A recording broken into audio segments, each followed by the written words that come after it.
What's up, everyone? Welcome back. We're getting ready to move into day number 2 right here in the Asia Showdown, brought to you by Ladoma. Season 4 has been pretty exciting, and the team's really bringing in a lot of pressure, a lot of competition. But as we know, it's day number 2, so we are going to be stepping into more excitement to see what the teams are going to be doing and who's going to be locking in the most possible points here. 6 matches is what we are going to be looking at, of course. I'm joined by Mr. Alanin on the screen as Thank well. you. But yeah, so there is going to be a lot to come through from our squads here today to see who will be the ones to clutch it up and, of course, get all those amazing points. Yesterday, actually, we've been seeing quite a few teams stepping up to that challenge, keeping the aggression right up and, you know, making sure that they can secure as an aggressive day as they possibly could. And 2 teams actually walking away as the most aggressive ones, right? Vampire Esports, and then, of course, the players coming through from Glue Squad. Both teams securing themselves 33 eliminations, but there's a slight bit of a difference. Glue Squad, they're the only team in the top 7 that have not been able to secure themselves a winner chicken dinner. So I'm curious as to whether or not they could potentially be looking to get those winner chicken dinners going here today. That all depends. That all depends on the first few matches. I mean, if they get the momentum in the first specifically first few fights, if they get it, then probably they'll convert it in a chicken dinner. But you know, the lobby is not going to allow. Now that we're getting close to the last day, I mean, today is the day of comebacks. You know. Yeah. The big day of comeback. So we were talking about it a little bit yesterday. A few of the teams that are situated much further down the standings over on towards that second page. This could be that opportunity for them if they use it, and I hope they do, to get themselves situated up onto that first page, right? The pressure is going to be on to see whether or not the teams can actually lock it in and follow through, get the job done. And of course, here is a good representation of that, right? Our team sitting on the first page, as you can see there, Glue Squad, 33 eliminations alongside Vampire Esports, but they are yet to get a winner chicken dinner. It just shows you that consistency with regards to aggression that Glue Squad has been able to maintain, and of course finishing quite strongly in those past few games. So I like what these teams are doing, and I like the kind of play what they are moving through. And now it is all down to what day 2 will bring through here. Boom Esports, as you can see there, also alongside ASI8. Now it's interesting, as we saw Boom Esports performing quite well back in season 3. This time around, first day, not a bad run, right? Getting themselves 31 points there.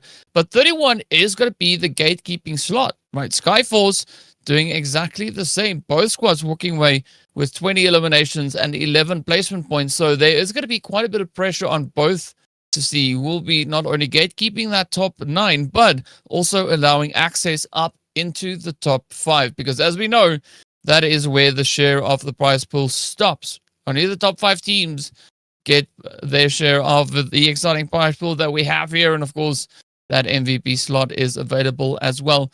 DRS, though, not quite sure what's happening on that side. 3 points in 4 matches. That is a little bit troubling. But maybe they are focusing on other things that we're not fully aware of just yet. NEXORY, though, they had a good day, making it all the way up into that 13th position, jumping 4 slots, trying to climb up the board. But as we know, today we are going to be working through the exact same map rotation as we've been looking at the past few days. We are going to be starting it off on the tried and tested Rondo, and then after which we'll be heading into a triple dose of Erangel before concluding the day with 2 Miramars that will be played out here. And so what we've been seeing, especially over the past 2 days, is Miramar has this weird thing that happens on it.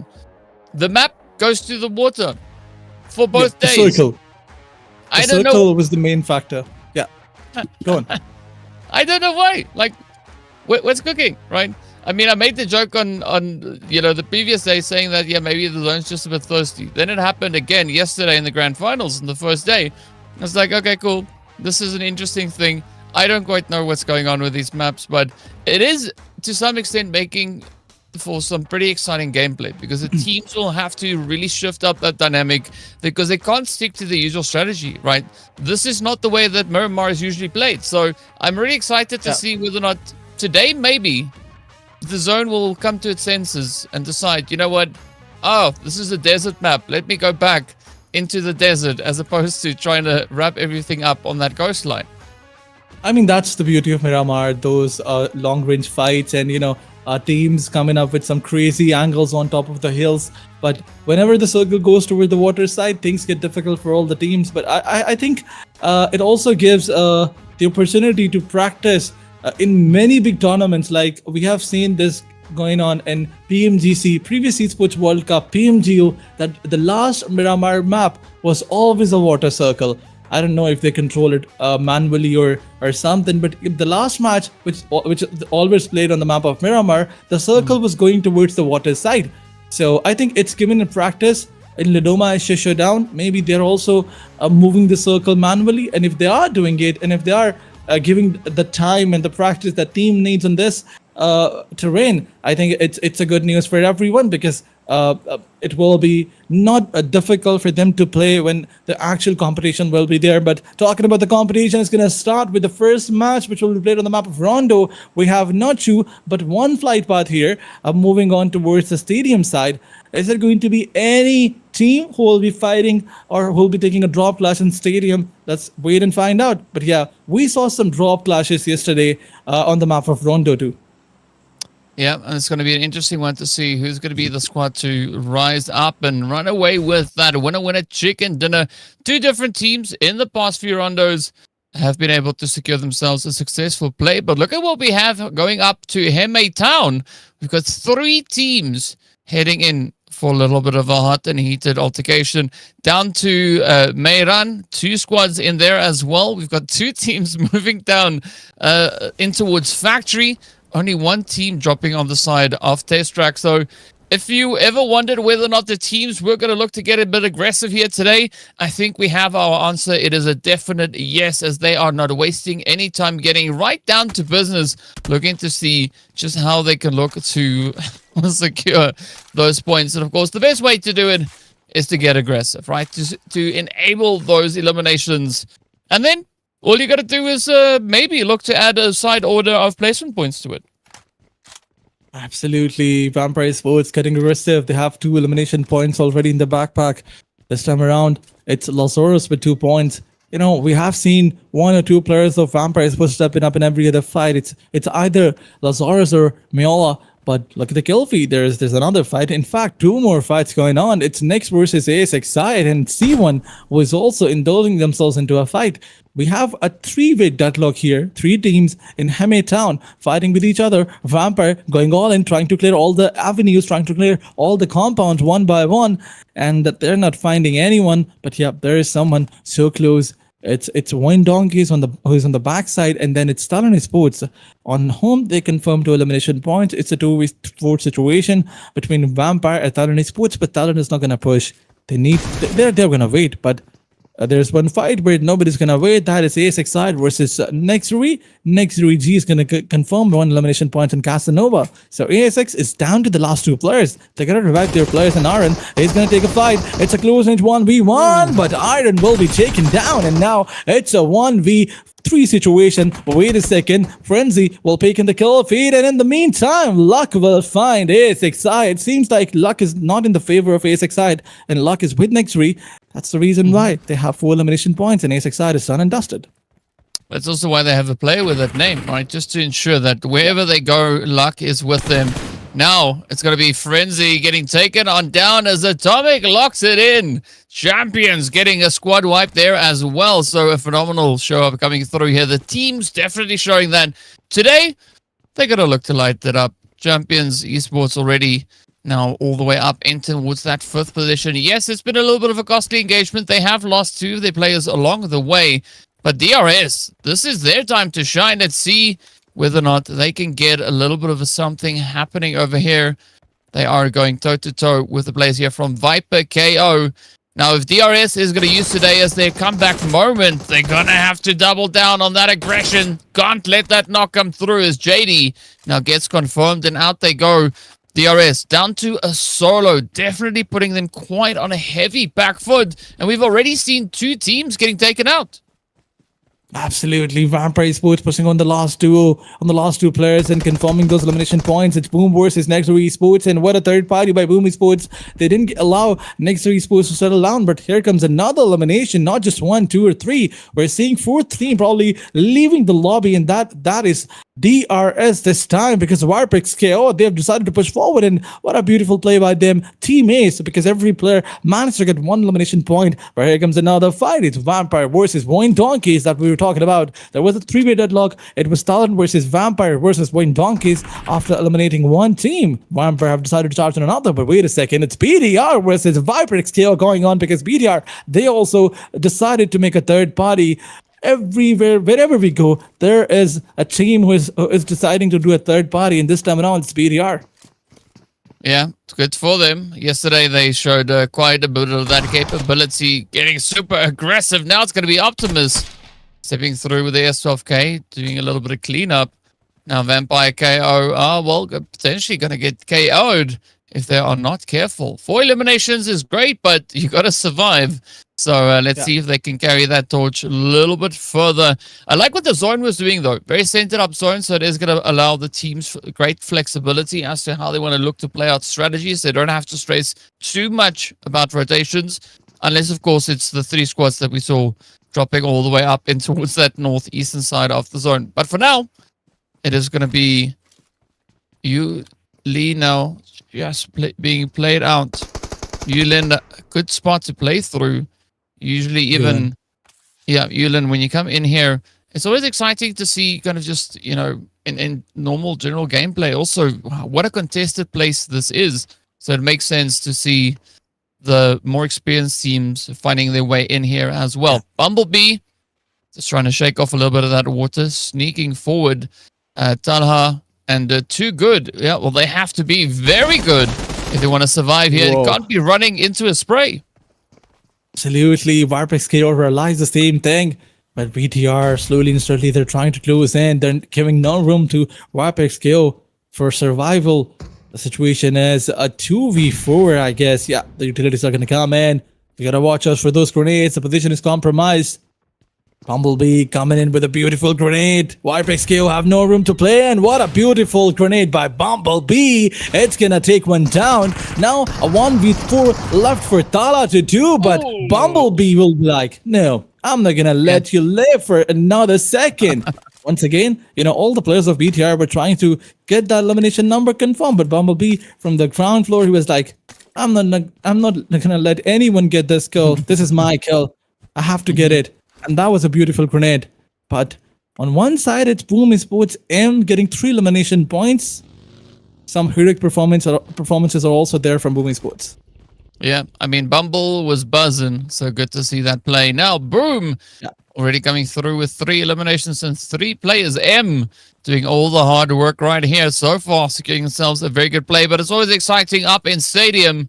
Now, how are they going to look to rotate back in towards that next zone? Fortunately for them, they don't have to go too far. All the way back in Test Track, though, it is going to be a slightly different situation. XAVIER starting the match with a 3-piece, getting a knock and a confirmation secured on their player is going to put them on a very difficult footing here as they now try to climb their way back. It is going to be Levi and Dockel, but down goes Levi's as well. So Dockel now with all that expectation riding on them. RRQ absolutely relentless as they move on forward, but that is exactly what Dockel can handle. A quick opportunity to get themselves patched up as RRQ looks to restrat and just wrap around, but this could be that same moment. Now, Dockel needs to be very cautious here. Lapar is going to move in as well, and as we know, Lapar, very aggressive, has been one of our MVPs for a while now, but the nade is getting cooked. Ooh, it's dangerous here in the fuel station. Fortunately, that nade is not going to do too much to anyone or anything. At least not for now. But here comes the cleanup crew, and that is it. XAVIER. Out they go. 2 eliminations up, and RRQ sitting quite comfortable on 5. Absolutely. RRQ is sitting so comfortable on 5 elimination numbers, but they only have 2 players. Chicken dinner is going to be a little bit difficult. They need to play that safe play. But on another side, it's HALAL AXETRON trying to rotate. They have BTR so close to them, but are they going to push on BTR? Are they ready for a fight? I mean, HALAL AXETRON, that's one thing that they do in the first match, and that is that they stay away from all the possible contention. But here comes the glue squad against Boom Esports. They're not allowing anybody to get the domination. Boom Esports down to the last 2 players in glue squad. They have 1 elimination point. They have 4 players. They gotta watch out. Even if you get yourself into a fight, you have to stay alive with all 4 players like BTR, because they mean business over here. BTR still in the top spot with 49 points. I mean, when the day started, it was Semnan who was on the first spot, but now BTR, after this crazy fight where they got 4 eliminations without losing a single player, they're looking more comfortable than ever. Now they're trying to rotate 2 players in a 2v2 split.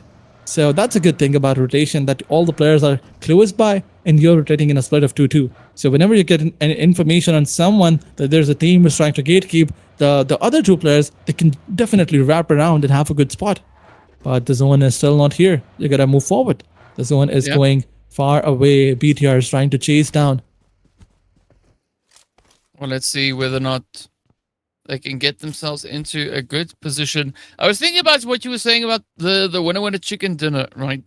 If Boom was going to try and get their hands on that victory, they might not get the winner chicken dinner, but they maybe walk away with a drumstick or a wing or something, right? They might have a little bit of something coming. I don't know. We'll find out once we get into those later few stages. But for Boom to clutch it wouldn't be impossible. It is going to be challenging, but it's not going to be outside the world of outside the realm of possibility. If they want to get that done, Rondo, I think, is one of the few maps in which you could potentially pull off a strategy like that, utilizing the terrain, the buildings, but it's all going to rely quite heavily on where that zone is going to be taking us. Same 9, though. I was talking about them, having a really good day yesterday. They were just super consistent with regards to placement points, right? The highest placing team when it comes to placements, 24 placements. So it shows that they have a strategy that works quite well for them, right? Managing to get them quite well situated into those last few stages. But now they're going to have to deliver on that front, right? They're going to have to keep that ball rolling and keep the pressure going here as well. So let's see if they can do exactly that. Bandit also just moving through test track. It's always a little bit of a risky play because there's so many points that you have to be cautious of. I mean, even just the racetrack up top proves to be quite a bit of a risky angle. Absolutely, but Bandit Esports coming up against RRQ, although RRQ already lost 2 players, so it's going to be a good fight. An easy fight indeed for Team Boom Esports. But here comes the first grenade. Is he gonna find someone? The answer is a big no, but Lapar with a beautiful counter grenade. He's also trying to get some players knocked out. RRQ, now that they have fallen back from this situation where it was not a 2v4 but a 1v4, I think they will look a little bit more comfortable now. But I mean, stepping into any 2v4 fight, it's never going to be easy for you. And we know how Bandit Esports plays. They wanted to go all in yesterday. They were playing for elimination numbers. That's where that's where they struggled. They were going in drop clashes, and every time they go in a drop clash on Erangel's map, it was RRQ was in front of them. So they probably have an idea that how Team RRQ plays. But wait a second, TenSky, how can you make such a stupid peek? But TenSky got punished. But on the back of it, some saviors of Team Bandit Esports are also there. Sen9 trying to do a third party in all this fight, and RRQ is receiving all the damage. Yeah, it's an interesting spot that we are looking at here. I mean, Lapar and their teammate needs to be rather cautious as to how they take this approach, as you said, right? Whatever they do, the shots keep on finding them, but they're not done because there's another team coming in from that eastern side as well. So this is going to potentially turn into a Dagwood, right? Not a sandwich, but a Dagwood with so many layers to it. And I'm not quite sure whether or not RRQ will be able to survive that push. Now, we did see Icy and the rest of his team also from Skyforce way off in the distance. So there could be even more potential dangers and threats just brewing on the horizon. But for now, RRQ, they're going to be focusing predominantly on Bandit, hoping for an opportunity here. TenSky learned from that initial knock. Now it looks to keep themselves very well hidden. Meanwhile, Vampires and Skyforce are going to be fighting each other a little bit more to the eastern front. Here we go as Lazarus quickly mobilizing, looking to push. They have had the opportunity to get that knock going, but now they got to follow through. Sanchir is there, so it's not going to be an easy clap as, well, Lazarus experiences that firsthand. Now we got to see that double down come through, right? Vampire need to bring in the defensive angles. It is now Mula keeping up that front line, and the rest of Skyforce also going to come swinging in hot. Absolutely, Skyforce, they're gonna revive their teammate. Riley is bleeding out, but on the other side, a beautiful knockdown by Sanchir is gonna take down one on Vampire. Riley is getting revived. The smoke is here. Smokes are popping in, but Vampire, look at the map. They have decided to charge in. They know that the revivals are gonna be there. And look at those beautiful grenades on Icy. Riley will be taken down by Kanto. And once again, a fallback should be there because one player up against three player. Not a good idea by Skyforce, and Sanchir giving some cover to his teammate. But Skyforce, they gotta regroup. They gotta be together in this fight if they want to take this fight. But I think a fallback should be the call out from Team Skyforce side. They don't want to get in this fight where they are on a disadvantage. And I mean, it's outside the zone. Why would you fight here? It's not needed. It's not necessary. It's not the last zone. We still have 4 more stages to go. 5. Yeah. You don't want to give up before you've even gotten to it, right? You want to keep that momentum going.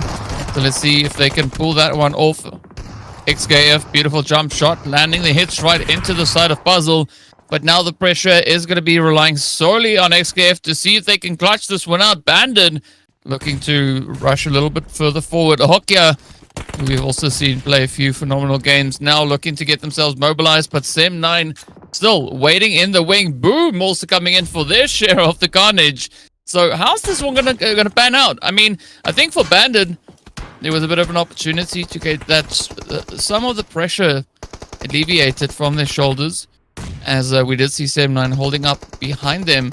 RRQ now, they are going to be using this opportunity to kind of just try and play a little bit of that vulture game, right? Waiting for the rest of the teams to do what they need to so they can come in and try and secure a few additional eliminations, maybe steal those points away.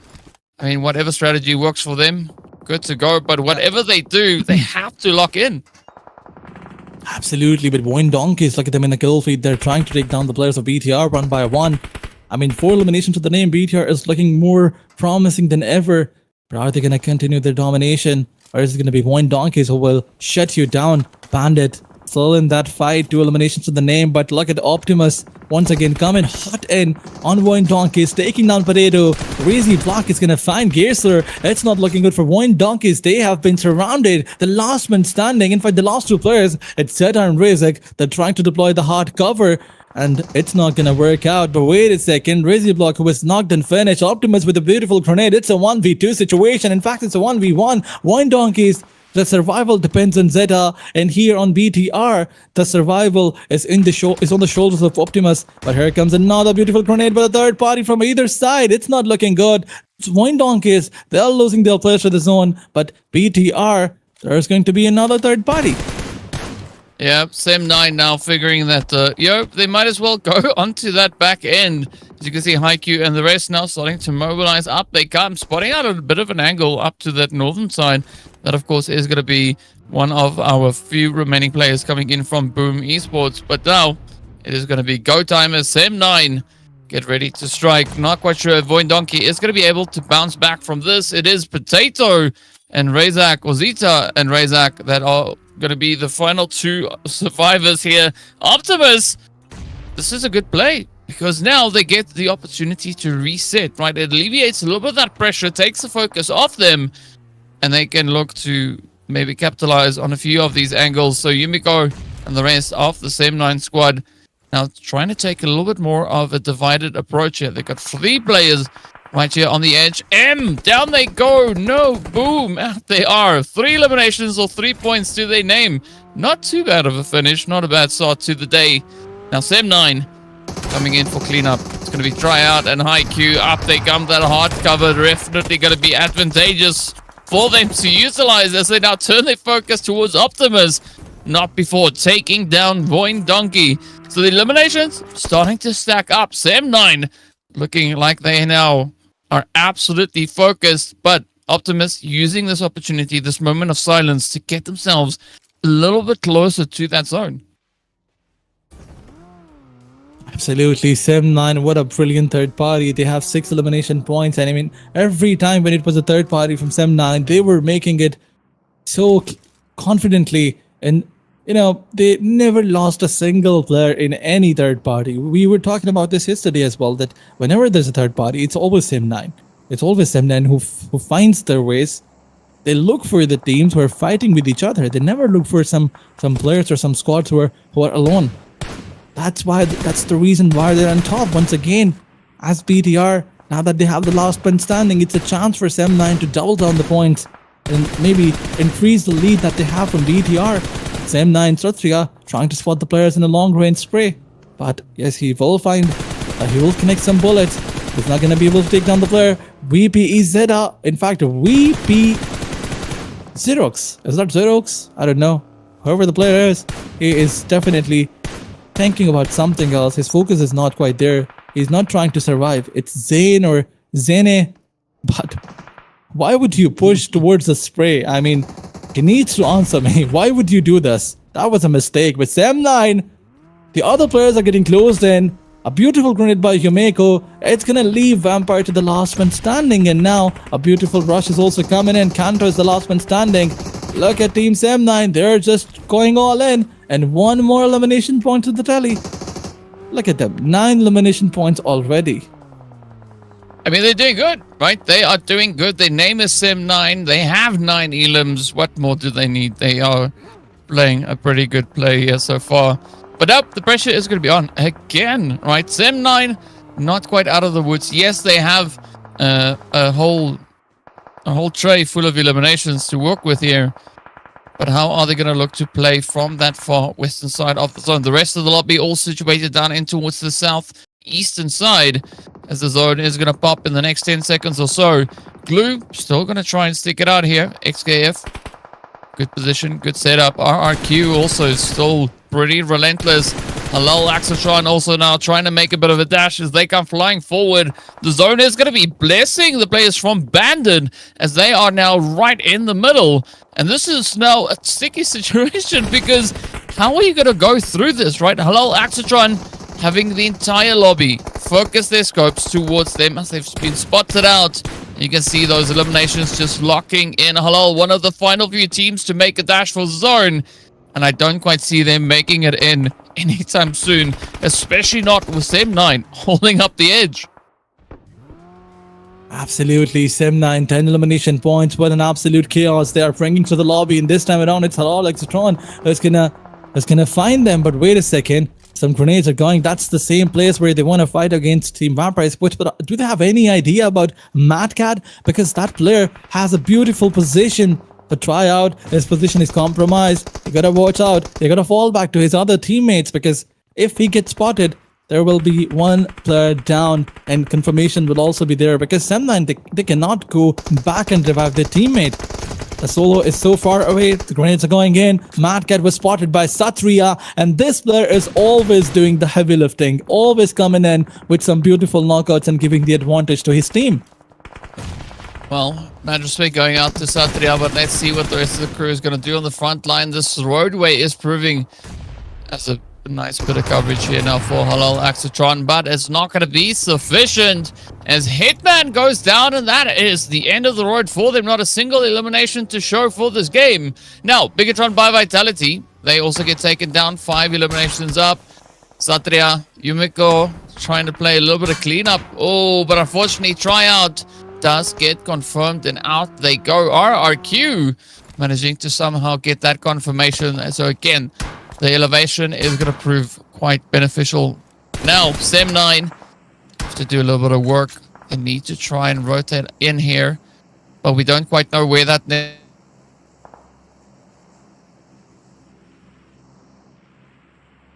actually quieting down the play here, right? They've become a little bit more quiet. Not going to be looking to make too much noise. The same can be said there for the players from Skyfalls. Both squads, of course, rocking 3 players each. It's only Glue and RRQ that has 2 or less players remaining. So curious how RRQ is going to look to kind of play through this potential city finish that we have brewing. But now, Sem9, they're going to have to come up with that strategy, and it's going to be a tough one because, Aladdin, as we can see, a lot of these compounds already occupied. Absolutely, but Sem9 Satria, he's on that high angle. He's covering every position, trying to take down every player who makes a mistake. And Sem9, I mean, they deserve all the appreciation. And Satria, he's He's just making things easy for his team. That's what he's trying to do. But a revival is going to be there. He's unlucky. Satria is unlucky. Definitely, he will take down the player. But the cover was there. Sanjeev also finding himself stuck. And Satria has an angle on him. Smokes are being popped off. He's trying to fall back. But if he gets taken down, confirmation will be there. He's on the rooftop where there's no cover. I mean, there are no walls to take cover. So that's not a good idea. But Team Skyforce, they gotta move inside the zone. Sanjeev getting some damage from the zone.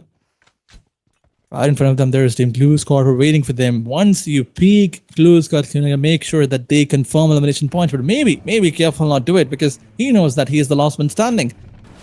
Staying alive and getting those placement points is more important than getting some elimination numbers. But Bandit is on one side, Skyforce on another. Clue is in a sticky situation. I mean, KF, even if he tries to stay alive and tries to stay away from all the fight, he will still be found by someone because the position is not that good. Yeah, it is quite a challenging angle. So far, it is working out for them, but we do see Skyfall starting to move up, so that timer is ticking. It could start to run out very, very soon. Meanwhile, Sem9 also a little bit hesitant. They know that they are not super comfortable, or it's not going to be too easy for them to get a great push into this next phase. But Bandit looking to get themselves a little bit more mobilized. They only have 2 eliminations up. They are going to be looking to secure even more. The opportunity could be right at their fingertips. And I think for Bandit, this could be a good way to start off the day. Of course, they started up this match with 13 points. That is what they had to show on the overall standing so far. 2 eliminations up, yes, but they also have the addition of placement going their way. And if they want to finish strong here, they're going to have to play a phenomenal stretch coming through to the very end of this day. Ooh, here we go, though. There's going to be Skyforce knocking on the door. They want entry. It's going to be XKF now having to dance around the nades. As unfortunately, they get picked up. Glue Squad go out with 2 eliminations up, but at least picking up that 5th place, or the points for 5th place finish. Now, Skyforce, this could be them looking to kick it into high gear. Them 9 just on the side, but already this angle is there. Satria coming through with the amazing awareness. Icy is down, and now it's riding on Godless and Sanjeev to see if they can clutch this one out. Absolutely, Skyforce still trying to clutch the situation with RRQ. They have 2 players, but they still want to get some more elimination points. They are not ready to leave this position. They have the best angle if you're talking about the position. They're staying away from all the trouble. I mean, it's Bandit right in the center. But then it's Sem9 who needs to make their ways inside the zone, and they have Skyforce in their way. Once again, 9D on a better position. The elevation is there. He probably has an idea that where the players are, but I mean, whenever they try to move forward, jump from here, they will be spotted by 3 teams at the same time. It's not looking good for Team Sem9. They gotta move inside the zone, and the first challengers who will try to stop them is gonna be Skyforce. Godless is low in HP. All because Team Bandit is still trying to pinch down the players. Sanjeev, look at this. There's going to be the first knockout, but he barely survived. The luck was on his favor. The timing was there. Sanjeev has no idea where 90 is. But the circle is closing in. 5 more meters away from the zone. If only he had circle here, it would have been very easy for Sem9 to get more elimination points. But unlucky they are that the circle is 5 meters away from there. But once again, Skyforce looking for some mistakes of their opponents. Bandit, they're prone down, they're not making any noise. But Sem9 needs to move inside the zone, and I think they have moved. They are inside the zone now. Yeah, and just barely so. It's not going to be an easy finish for any of our remaining squads here. He knows. Oh, look at that. Icy. Beautiful play up onto Yumiko. Let's see whether or not there's going to be more coming onto Satria. Godless getting hit as well. This is now Sem9's opportunity to rush forward as the pressure looks to build. They still have quite a bit of elevation to try and play off of here. But let's see whether or not Skyforce is going to be able to close this one out. It is Haikyuu just there alongside them. But Sem9, right now, they know they have to rush because the zone has shifted. There's no other way really through it. and it is stage number 9. So no more zones, only blue closure. We've got 2.5 minutes left until this game is done. Now, Suncheer and the rest of Skyforce, they're going to have to come up with a genius strategy if they want to win this one. But RRQ is going to pose a bit of a threat here as they're holding up the front line. They've had enough time to get themselves prepped and ready for whatever is coming. But Lapar didn't see that nade through. Suncheer lets it loose. Beautiful opener. Now, RRQ down to a solo. Will they be able to hold on? Because Skyforce is coming in with full force. Absolutely, Sincere coming in with those beautiful grenades. None of them is going to connect, but Team RRQ, it's the last man standing who needs to stay alive. But I see Vi from one side is getting damage of the grenades, and on another it's the zone. But wait a second, Skyforce trying to move in. Fist is going to spot 2 players. He's going to take both of the players down, and it's a 1v3. What a play by RRQ. Fisty. Oh my god, Team Skyforce, they cannot digest it. It was just one-man show by RRQ Fisty, and once again, he's ready to push the players on the players of Sim9, and they have no clue where RRQ's player is, and another elimination point in the backpack. This guy is on a menace. Oh, but all things have to come to an end, and there we have it. Haiku coming in clutch, finding that final spray down. This is the opportunity now for Sim9 to get the first winner chicken dinner right here, but the nade from Bandits coming in clutch. Beautiful reach, beautiful angle, and of course Haiku did not see that coming at all. So what a way to wrap up game number first. I mean, Bandit, they knew they had to step it up. They knew coming into today, they're going to have to bring the aggression, and they brought it by the truckload, right? They didn't even go for a bucket. They just took the whole truck. Absolutely. Beautiful execution, beautiful play by Bandit. They were just trying to stay alive, staying away from all the troubles. At one time, they were trying to be aggressive on Vampire, and then when one of the players was knocked out, they were like, no, we need to hold on. If we keep on doing this, we cannot replicate our previous stage performance. I mean, yesterday was a bad day for them. Today, getting chicken dinner in the first match, it's going to give them a lot of momentum, a lot of confidence. But talking about the MVP, it's going to be none other than with 8 elimination, 1,219 points, 19 damage. Now I know how we can pronounce his name. It's not O or a couple of words. It's O or something like this. Yeah. Sing it. Don't say it, sing it. That's the best way. But yeah, phenomenal showing coming through here from RRQ. Wow, 1219. That is a whole lot of damage.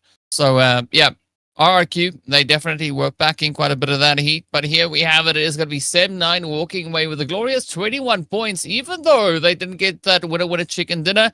And then, of course, Bandit with the victory coming through on 14. So in one single match, on the second day of the grand finals, they were able to double the points that they started the day off with. So I gotta love this for them. I mean, this is exactly the kind of pacing that we need to see come through here. Skyforce, I also appreciate what they did. They stepped up the ante. They made sure that they can keep that pressure up because they knew they were that close to catching that top 9 position. So well done to them. And of course, then, as we can see, the rest of the lobby also trying to keep that momentum going. Vampire coming through with 6 eliminations. Everybody getting points on board, except for DRS and TALON. That is unfortunate, quite unfortunate for TALON Esports, and more unfortunate for DRS because look at them on the points table. They are not on a comfortable spot. This is the grand finals that we're talking about in our career. BNDT Esports, they're going all in hot, and you know, in grand finals, you don't try to get 7 or 8 points. You go for those aggressive numbers, 12, 15, 20, because it's all about the top 3 spots. It's all about the prize pool, the royalty that you can have if you get good amount of elimination points and a check and dinner. But moving onwards, it's Sim9 with 71 points, and what a beautiful lead by them. Although Vampire is going to breach in top 3, RRQ Rio with 7 points jump, and now they're on the 5th. That is brilliant. That is humongous. Yeah, it's pick a fancy word and you can throw it in there, and that is exactly what RRQ did. So very well deserved jump coming through from them. Skyforce also stepping onto this first page, but as we know, it is going to be a fight for the top 5 slots. So RRQ now have a lot of responsibility on their shoulders for the rest of the day. They will need to keep that consistency going because there's still a big opportunity for essentially any team situated on the second page to make a run for that, seeing that there's not a big disparity between the points. So there's several opportunities for the upsets here to be had. Of course, we now have 3 squads sitting on 34 points, right? Boom Esports in 9th place, then ASI 8, as well as the players coming through here from TODAK. So whatever you do, you're going to have to try and do it with the utmost level of accuracy and brilliance. Absolutely. Dingoes, unfortunately, they didn't join the first match, I think. Yeah, you can see that they've played 7 matches, but they were probably not there in the previous match. But moving onwards, it's the match number 8 that will be played on the map of Erangel.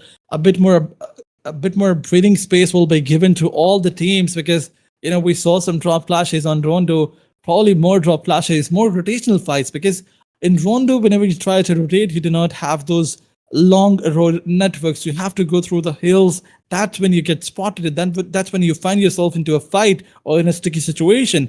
In Erangel, it's not going to happen. You'll be given enough time to rotate. You'll be given enough time to focus on your players, and I hope that it will be a good match for all the teams who want to make a comeback.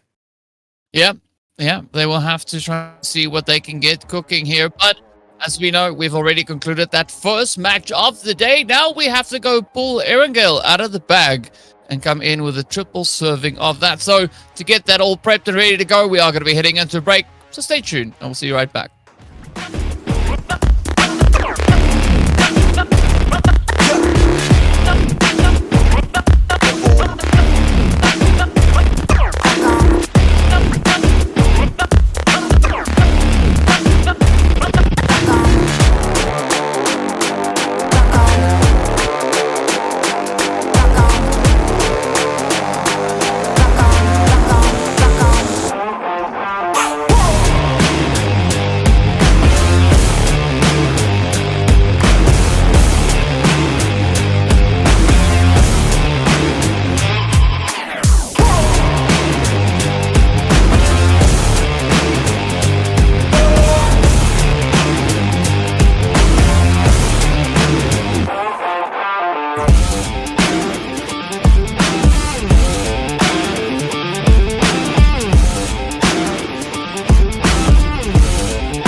Welcome back, everyone. We're getting ready to move into our second match of the day. Of course, we are heading over into the luscious lands of Erangel to see who will be stepping up to claim that winner chicken dinner.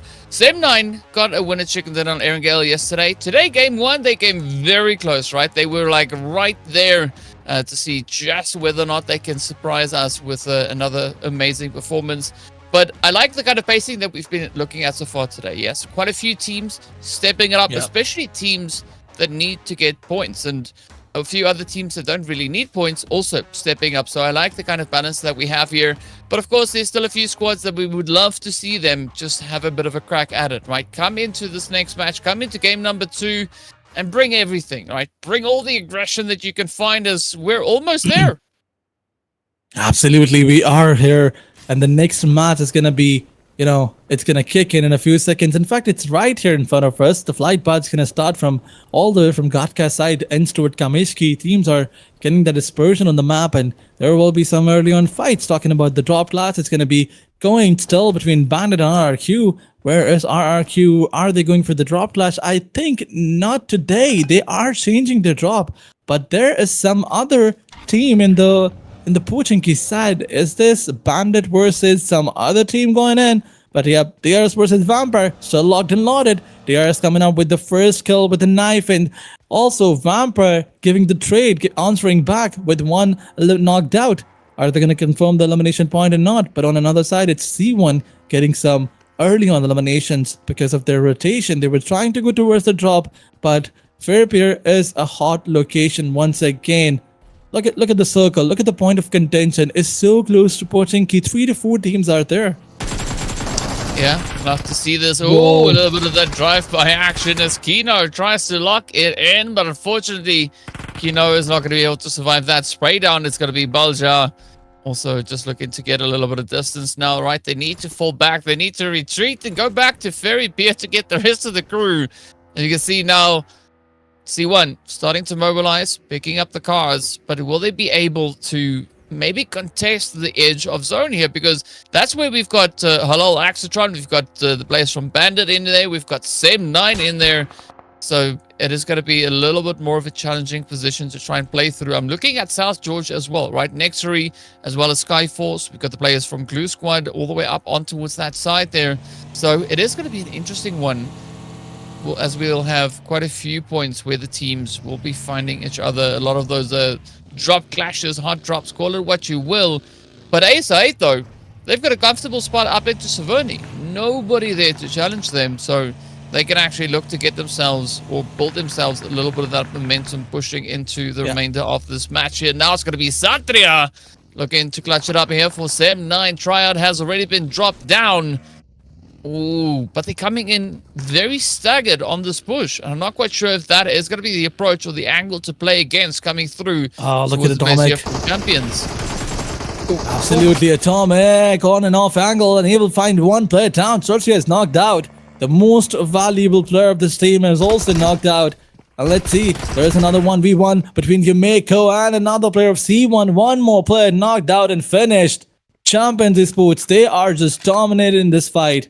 Although the first knock and finish was on the side of Team Sem9, but look at this.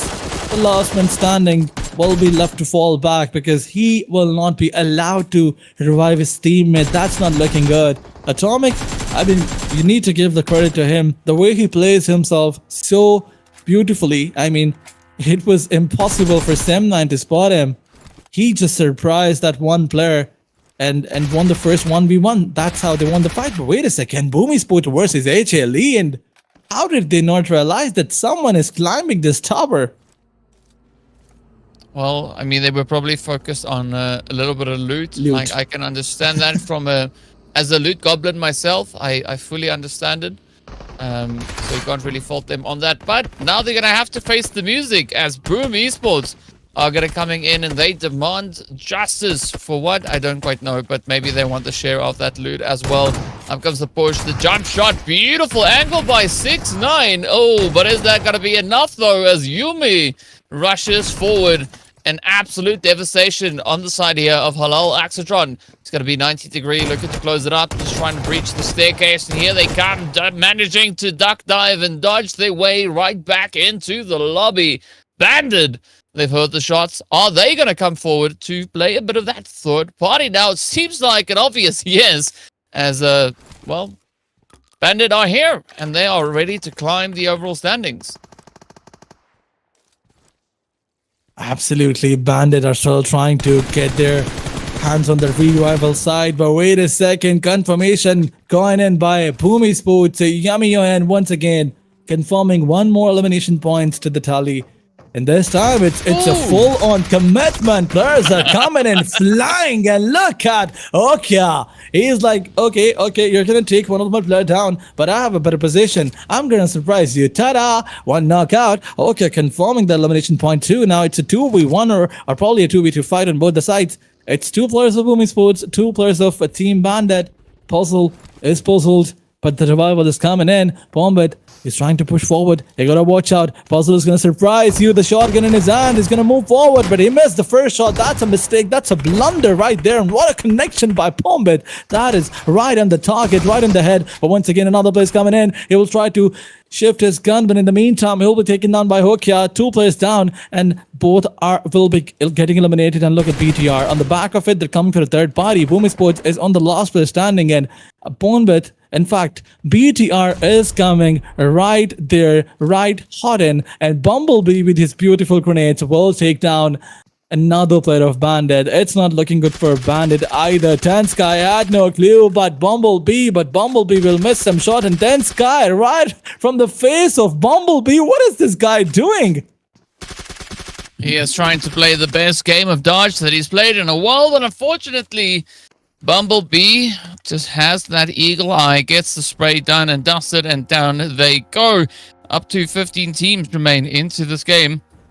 It's going to be Balja, the last remaining player now for the side of Champions, looking to get themselves situated a little bit further down towards that southern side. Of course, the zone has moved up to the north, so there will have to be a rather elaborate rotation coming through for the remainder, or the survival rather, of Champions Esports. Glue Squad, though, we did see them drop over in the container yard, and so looking at the current positioning there, it doesn't look too crazy.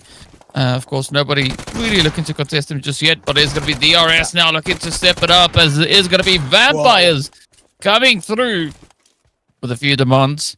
We are just on that lovely edge side. Of course, DRS went all the way into Primorsk, and it seems like that was a good position because they've got 6 eliminations, right? They just absolutely the amount of points that they had coming into this match. They had 3, now they've got 9. Absolutely. Previously, Team DRS, they were losing their players in a drop clash, and now that they have avoided it, look at the elimination numbers that DRS is getting, tripling down or doubling down their total points. But I mean, it's not enough. It's already too late. They need some 20 elimination number gameplays, not just 1 but 2 matches if they want to be in top 3. Because look at the points difference from 1st to 18th. 70 points, probably 65 points different, and that is huge. But Yummy still trying to find some players. BTR Optimus is here. I think it's the last man standing. In fact, there are 3 more players. The whole squad is there. The other 3 are not in the angle. But yeah, Skyforce not focused in any of those rotational fights. Their entire focus is to go towards the zone, find a better position. I mean, it's not a bad strategy to use here. We also then see the players there from Sem9 getting taken on down. But yeah, it is going to be Skyforce looking to lock in rather that next angle here. If DRS, if they want to reign supreme come end of day, they're going to have to win every single match or finish exceptionally well in each of these games. If they do that, if they play with that level of consistency, a different kind of consistency compared to what we've been seeing from them yesterday, they could definitely find themselves in quite a glorious position. But it's all going to rely on how it plays out for them. Now, Talon, they're going to be looking to see if they can find something themselves. Currently sat all the way in that 10th position. Boom, Esports going out with 5 elims to their name. Is that going to be enough, right? They just caught up with Skyforce. But Skyforce, well, they've not been doing anything so far just yet, right? No points secured. So we could still see quite a bit of a change coming through on that front. But it is going to be the fight for the top 5, right? I think at least at the end of the day, you want to be really close to the top 5 or well within the top 5 if you want to ensure a slightly easier day come tomorrow. I mean, eliminating Sim9 in the very second match, that's the beautiful thing to do. They're not allowed to have so much lead. BTR is trying to close down. VIPERxKO, yes, they got eliminated. That's an opportunity for Glue Squad to close up, to come close to the second or third spot. But talking about C1 survival, yes, the last man standing of Team C1 will not get many points. Then we have TODAK Gaming eliminated RRQ and Skyforce. That's an opportunity for them to climb up. So even now, we don't have any idea that who's going to be in the top 3 when the day ends. And meanwhile, we cannot say anything about who's going to be the champion, because looking at the points table, there are 7 to 8 teams who can be the champion. The potential champions are 7 to 8 teams. I mean, even if ASXI decide to step up now, if they try to get a chicken dinner here, they can place themselves into top 5, and then moving onwards, and in the next few matches, they can be in the top 3. Once they're in the top 3, tomorrow it will be easy for them to go towards the first spot. What was who doing? Did you see that? Yeah, he was just going up and down. Yeah, was he warming up? Were they using that as a bit of a practice? Maybe. I mean, I want to see that again, but have a play on the other side, right? An opponent over there. He's practicing to dodge bullets. If someone tries to hit his head, he's like, I'm gonna go up and down so you cannot connect the bullet on my head. And you know, I feel like there was some music going on in his head. Like, honey in the morning, honey in the morning. I'm sure that's exactly what it is, because the only thing that makes enough sense to me, right? I mean, great to see that mobility getting used there and just, you know, showcasing the talent. Love it. Now use that, right? Put it up against the player. Go find someone somewhere, and you know, use all the wiggle, the jiggle, the dipping, and the dodging that you just showcased. And give us some action. In the meanwhile, we are looking at the rotations now starting to come through. VOIN Donkey finds themselves in a bit of an opportunity. Hey, I was talking about who and who did it, right? Coming through with the hit up at the feet. Does crack one of the jaws open there. It is going to be, I think it was VIPERxKO that got met with that spray there from the side of ASI8. But now VOIN Donkey cautiously looking over to the mountains. They've spotted the movement. It is, of course, the players from Skyforce that are also trying to rotate up. Ooh, but we've got some contenders looking to step up to the challenge. It is going to be TALON Esports coming in on that southern side, just making their way over the bridge.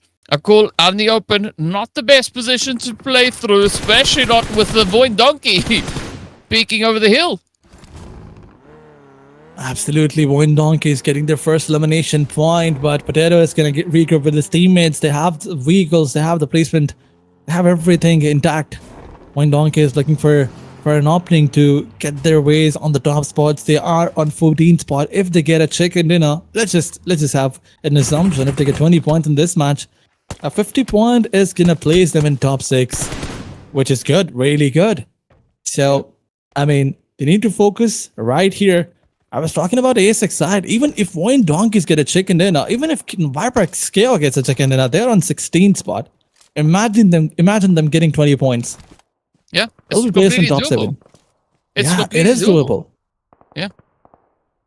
But so, the big question is, do they want it? Do they want it bad enough, right? I mean, because we know all these teams here are super capable of getting the victory, getting themselves up to the top position.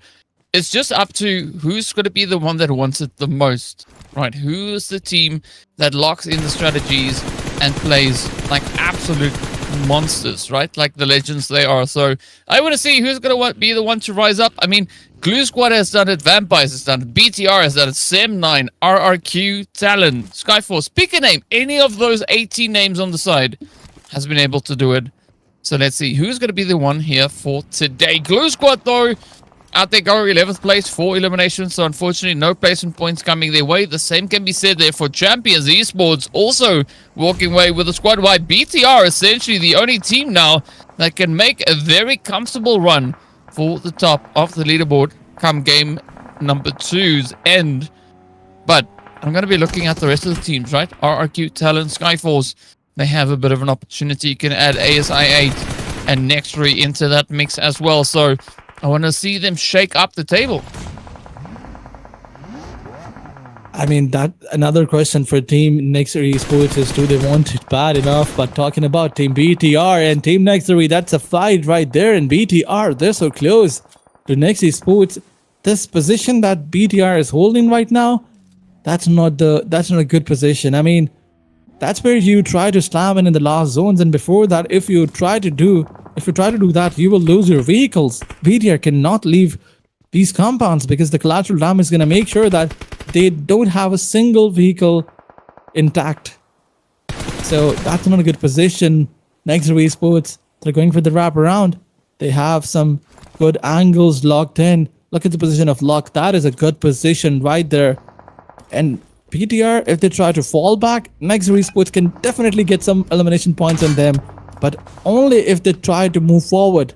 The compounds that they have right now, I mean, that's a good place, but you cannot try and make the angles here on BTR. You need to go and wrap around on that hill. But wait a second, Razy blocked with a beautiful knockdown on Apex. Now the situation is turning in the favor of BTR. Although they are on a worse position, and Skyforce coming in with a third party, seems like the PUBG gods are in the favor of BTR. They're helping them. Well, I mean, happy to see that for them. But let's see what the response will be from the rest of the lobby. Are they also gonna make a few plays here? Will we see something happening up in towards center zone as the pressure is on? That blue is gonna be closing up here. Now let's see who will rise from the ashes as VOIN Donkey Potato comes through with a bit of a jump shot, tries to clutch it in. Now contestation is gonna come through here. As you can see, several teams looking to step up to the table. It's gonna be VIPERxKO also finding themselves in quite a bit of a predicament. They still have Lord on Overwatch, so there could still be quite an angle played out here. Oh, yep, you gotta watch it. You don't want to get caught like that. DRS looking to move up as well. Their duo just riding on the edge. You can see Cyclone and Killer YT patiently awaiting the moment, the opportunity. NEXORY, unfortunately, not going to live to fight further than that 8th place, but at least bagging the 2 eliminations to go with that. Now comes the spray, and that is a beautiful job being done here by DRS. Cyclone sitting on 0.5 of the HP. So low. I've never seen the bar drop that far down. But a quick clutch coming in here as they do res themselves back into the fight. Now DRS looking to move out, but they're going to have to be careful because VIPERxKO, they might have quite a bit of a dent delivered to them, but they're not out of the fight just yet. ASI8 also now starting to move in. Absolutely. They're trying to send ASI8 back from this place, and VIPERxKO also trying to cook some grenades out there. Look at Lord, beautiful grenades gonna come in, but that's a firecracker. Killer YT barely surviving that grenade. He needs to fall back. I mean, he is in that position where VIPERxKO can reach with their grenades, but they have 11 elimination points with the name. Still alive with 2 players. That's not a good place to be. DRS needs to find a better place. They're not inside the zone, but RRQ versus BTR is also going 4 elimination points to the name. RRQ is looking confident, but Bumblebee from BTR's side, where are the other 2 players? You gotta play together. I mean, the split is not looking good for now. RRQ, they've decided to push. They are going for the smokes deployment over here. They are gonna charge in on BTR. Bumblebee, you gotta welcome them with grenades, but wait a second, he has a beautiful M4 in Santa RRQ Lapar. What a connection by him. Oh my god, I've never seen such a precise aim by anyone. That was crazy. Well, you've seen it here first, folks. Now, there's going to be Skyforce looking to rotate up as well. Beautiful spray. Wow. Oh, look at this. RRQ, they just cooking. Yeah, they're cooking everybody. Whoever comes in their way, it's like they just find themselves into a lobby. For 1 second, they're here, and another, they're in the lobby. That is beautiful. Beautiful by RRQ. Not just Lapar, but Fisty also doing amazing things out there. And RRQ looking more confident than ever. But here comes ASI8 for a third party. Not looking good for a BTR. One of the players knocked out, going for the rival. Crazy block. You gotta watch for those bullets. And the AXETRON. Ooh, cooking team BTR. ADR Resi block is on half HP. You're gonna push forward. AXETRON can go for the slam in.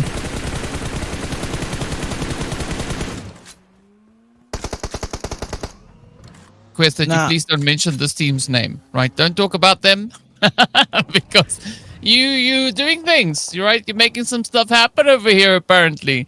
DRS though, they've been doing a phenomenal job. 11 eliminations to their name. Cyclone kicking up a storm again. Love to see that. So let's see whether or not DRS rather can follow through and go full out. It's going to be RRQ just up ahead of them, also doing a phenomenal job. But both these teams, right, doing amazing things here. I want to see what RRQ are going to be able to do here. They've got the full squad. They have a good position, but are they going to be able to leverage this against DRS then? Let's wait and find out. DRS 11 elimination points with the name. They're going to find RRQ. I think it's the last player of Team VIPERxKO who's also trying to survive on the western and far western end. But it's RRQ coming in with all 4 players, 7 elimination numbers to the name. DRS trying to survive, but here comes the push. Here comes RRQ. Lapar is going all in on the back of the covers is being provided by the rest 2 players. And look at those grenades. The flying grenades are coming in. The cover fire will take 1 down, and probably the grenade is going to take another 50, connecting the last 2 bullets and taking down the player of DRS. And that's done and dusted. DRS out of the game. Wow, what a play. BIGETRON by Vitality. Down they go. 5 eliminations to their name as well. ASA8 looking pretty good here. RRQ also looking pretty steady. 2 squads coming through with a full lineup. Now, VIPERxKO, you can see them just on that southern edge. Lord, going to be trying to survive as best they can. Iron getting hit as Nuga now starts to approach here. The grenades starting to fly their way on through. A quick response coming through onto RRQ. Now, this is going to be ASA8 looking to bounce back. It is a tough fight across the way, whichever way you look at it. ASA8 holding on with a solo. Not quite sure if they are going to be able to survive, but RRQ looks to clean it up. Now, the angles are being held. Casanova is going to be the last one to try and carry the torch here for ASA8. And this turns the whole situation on its head. Yes, RRQ has the numbers advantage, but they can still lose this fight against ASA8 and VIPERxKO. So it's all going to come down right to the wire to see who has that winner chicken dinner in their hands. RRQ, though, phenomenal job. 11 eliminations going their way as well. So they are definitely looking to get as aggressive as they can. Absolutely. 11 elimination numbers. Can they confirm more points on AXETRON or on VIPERxKO? But one player of VIPERxKO managing to be in the top 3. That is beautiful. The survival points that they will get with such amazing strat is going to be, very important for Team VIPERxKO on the points table. But RRQ, they're trying to find all the other players. They're trying to move forward. AXETRON, Casanova is here. Baby's knocked out. Is RRQ gonna try and push forward, try and eliminate the last man standing of AXETRON? Yep, the position is revealed. From one side, it's one player, and from another, it's Lapar. Connecting the last few bullets, but wait a second, VIPERxKO, they're not still out of the game. He took one player down, eliminated him, the position is revealed, but now it's a 1v2 and it's doable. Yeah, it definitely is, but great awareness coming through here from RRQ. A good read on the situation. Let's see whether or not KO can make it into the last stretch. Lord now going toe-to-toe here with Lapar. Lapar cooking the nade, letting it loose, sending it out. And see if Lord can find the approach. Oh, just trying to dodge all the utilities getting thrown at them. Up comes the molly. This could be the end, at least for Viper, and it is, as RRQ locks it in. Lapar coming in clutch there with that DBS to wrap up the fight. Yeah. Just an absolute barrage of chaos, carnage, and mayhem descending down upon the final 3 teams here. But a glorious run coming through from RRQ. I mean, again, they just showing that they know what they need to do. Stepping up, grabbing their first winner chicken dinner right here in the grand finals. And what a beautiful one it was. Absolutely. RRQ, they knew that they're on the fifth spot. Previously, before the previous match, they were probably on the 12th spot. And now that they have jumped right on the first or probably on the second, that is beautiful by RRQ. Only overall standing is going to tell us where RRQ is right now. But, the second dinner is going to place them into the top three. What a beautiful comeback storyline by this team. But moving onwards, it's a chicken dinner by RRQ, but still, DRS Cyclone is going to be the MVP because look at those amazing stats. Yeah. I mean, this is DRS just showing, you know what? We might have started the day off with only 3 points to our name, but hey, we are going to try and give it everything that we can. So a phenomenal performance coming through here from Cyclone. 781 damage secured. Absolutely great showing.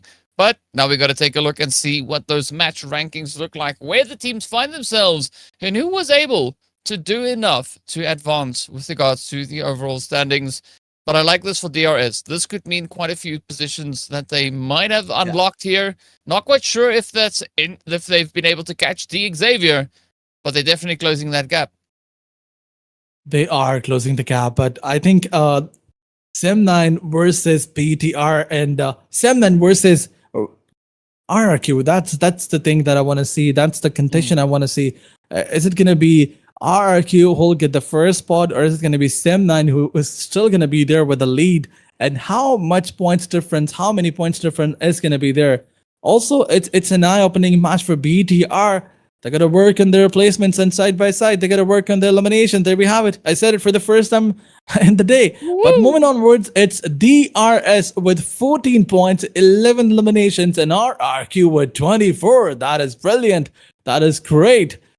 Then VIPERxKO knockout with 13 points. I mean, they also need good points. VIPERxKO before this match, they were in the 15th spot. They'll probably try to make their ways in the first page. So these points that they had in the previous match will probably send them to the first page. Yeah, well, there's only one way to know. Unfortunately, don't necessarily always trust cast the math because there's a reason we're not mathematicians and we are here just commenting on the amazing gameplay. But we'll be taking a look at that very soon. Vampires, though, and TODAK, no points going their way. Actually, we've not really seen much of TODAK coming through so far here today. So I'm curious if will be having a little bit more of that from them somewhere throughout the day itself. But yeah, Vampire, I don't think they are going to be too concerned about having a game like this, right? They were already in third place coming into this game. So I'm curious as to where they'll find themselves after this matches. Well, the rest of the lobby just trying to double down on the aggression. Sem9 also only picking up that 1 point. So that does open up the opportunity for teams like BIGETRON by Vitality to play a serious game of catch-up. But I think we are going to be looking at a little bit more of a shift coming through for the remaining teams situated a little bit further down on those standings, just outside of the top 5. But yep, we're going to have to wait to see it to have it be official. Absolutely, but Vampire Esports, the pressure is going to be there. They were in the third spot. This match was their worst match because they managed to get 0 points. They got nothing in the previous one. But moving onwards, the overall standing is going to be there. BTR is still on the second, Sem9 on the first. But look at RRQ and look at the points difference.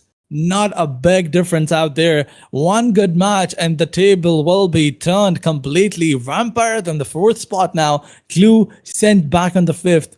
But Champions Esports joining the 6th spot and ASX side on the 8th spot. A lot of changes on the points table, but the happiest team is going to be RRQ. When the day started, they were in the 12th spot and now they are on the 3rd spot. Yeah, up is up is up. 3 jump. Beautiful. ASI8 also now stepping into the top 9 here as they moved up 2 positions all the way into that 8th position. Of course, they find themselves right there next to the players coming through from the side of TODAK. So I'm curious as to what's happening with TODAK, right? The first 2 matches, we didn't really see all too much on their end.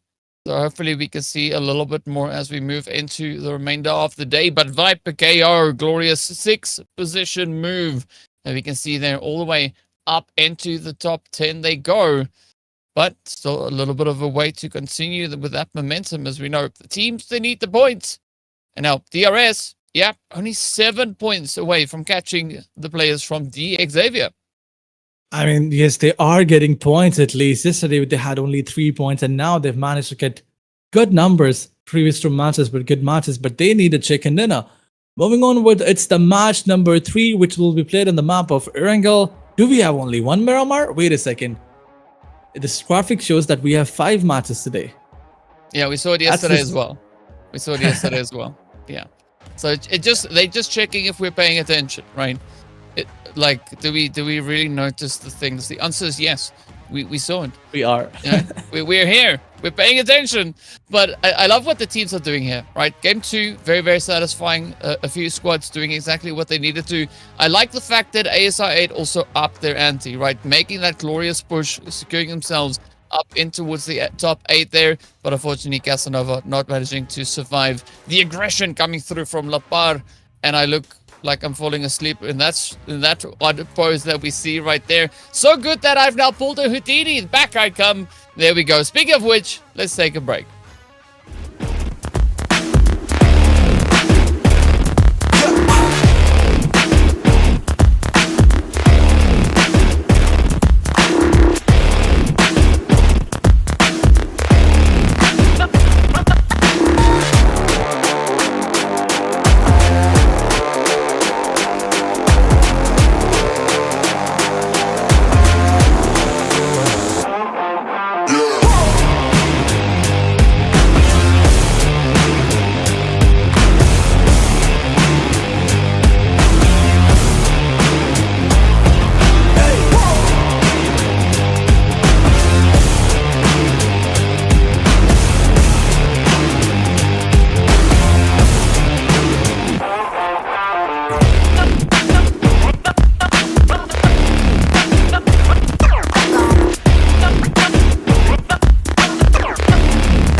Welcome back, everyone, as we are getting ready to move into yet another Erangel. Of course, the first one done and dusted. Now we prepare ourselves for match number next. Of course, it is going to be a hopefully exciting one. Upsets are starting to trickle on through. Love to see this for the teams. But Aladdin, the big question is, right, who do you think is going to play the biggest upset in this last match? And don't say the team in slot 8, because we know that you can't say their name. Okay. Well, I think it's gonna be Glue Squad, because we saw them dominating in the first few days of the tournament. In the league stage, they were getting elimination points, they were getting chicken dinners, and when they moved into grand finals, when they qualified there, now that we're seeing that they are struggling, their first 2 matches were not good enough. So probably a chicken dinner is going to come in from their side as we're going towards our third match, which will be played on the map of Erangel. The flight path is going to go from Zarki to Melta Power. The circle, I'm expecting a military circle, but probably it will be a Yasnaya shooting range side, a northern side circle. But let's see, let's wait and find out. There's one thing that will stay the same, even if circle tries to go towards some weird sides. There's one thing that will stay the same, and that is the drop clashes. Yeah.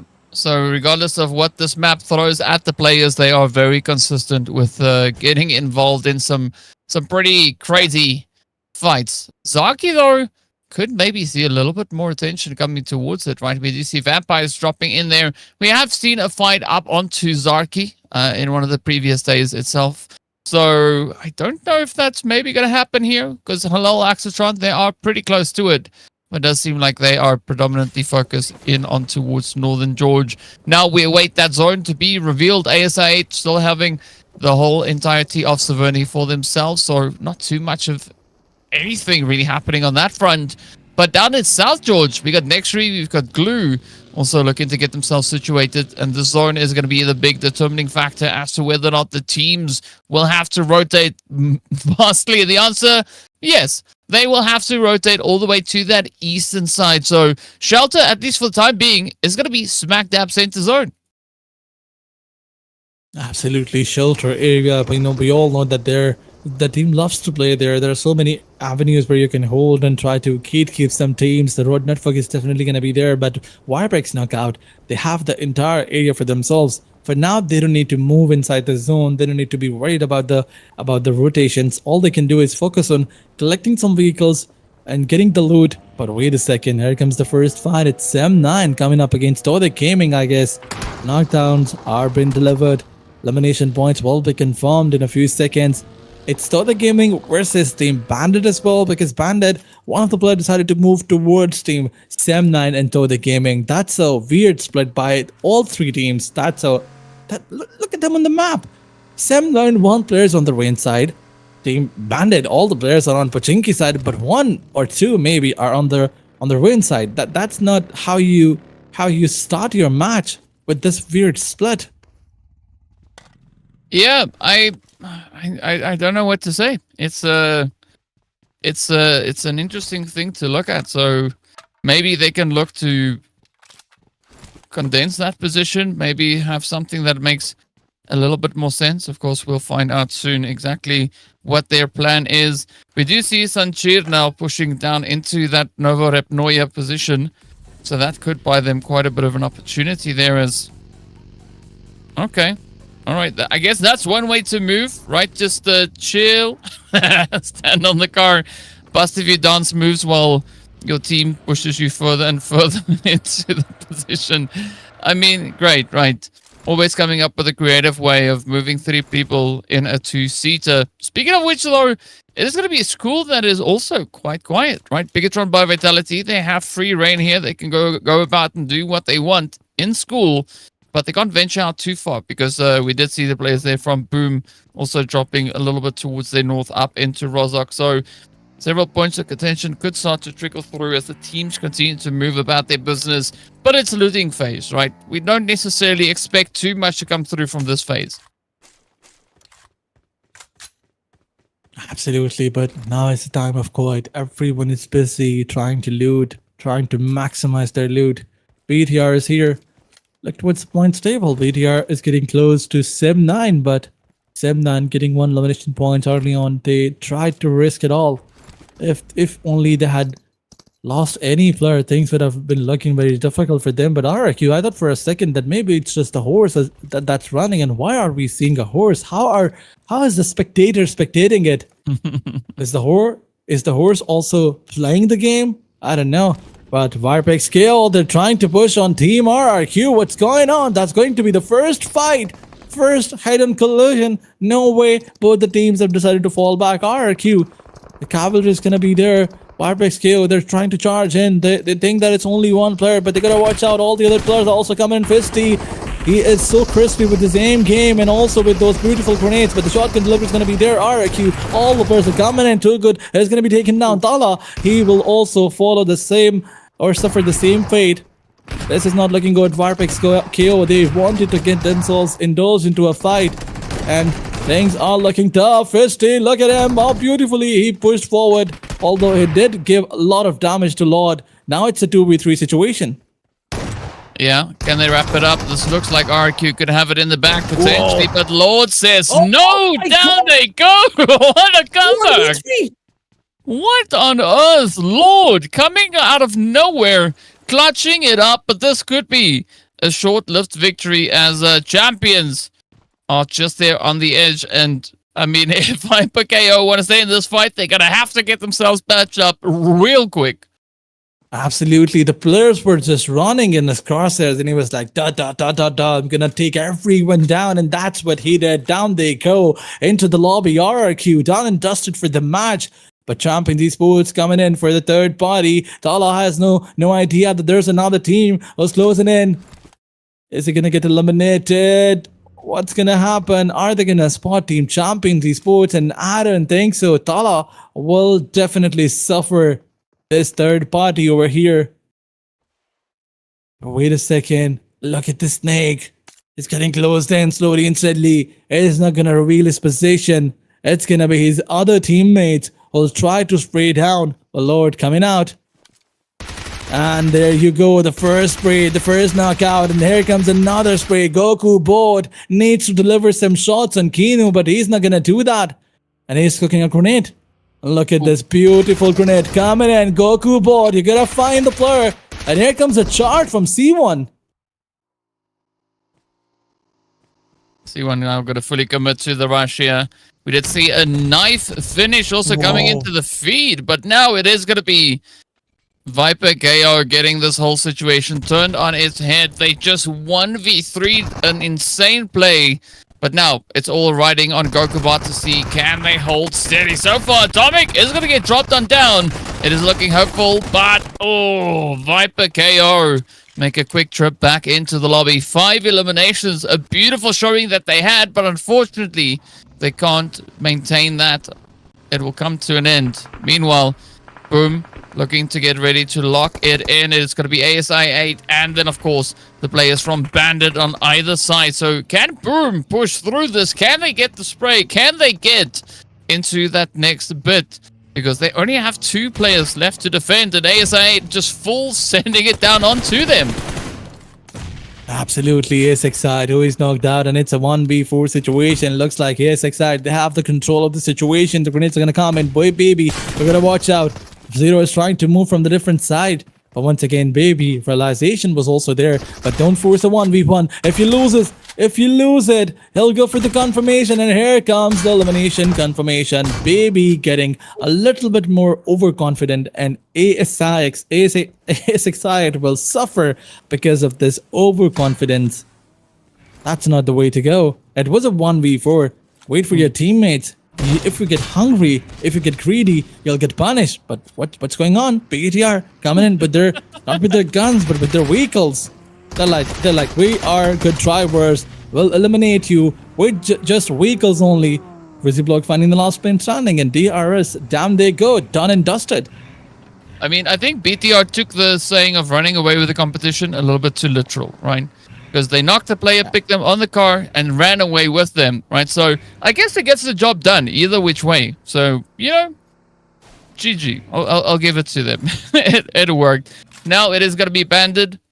That will feel quite a bit of the presence here of BTR as they also move up into shelter. ASI8 trying to see what they can do. They have a bit of an opportunity. They have the compounds to try and play out of, but spotting the angles here in shelter itself does usually prove to be somewhat challenging.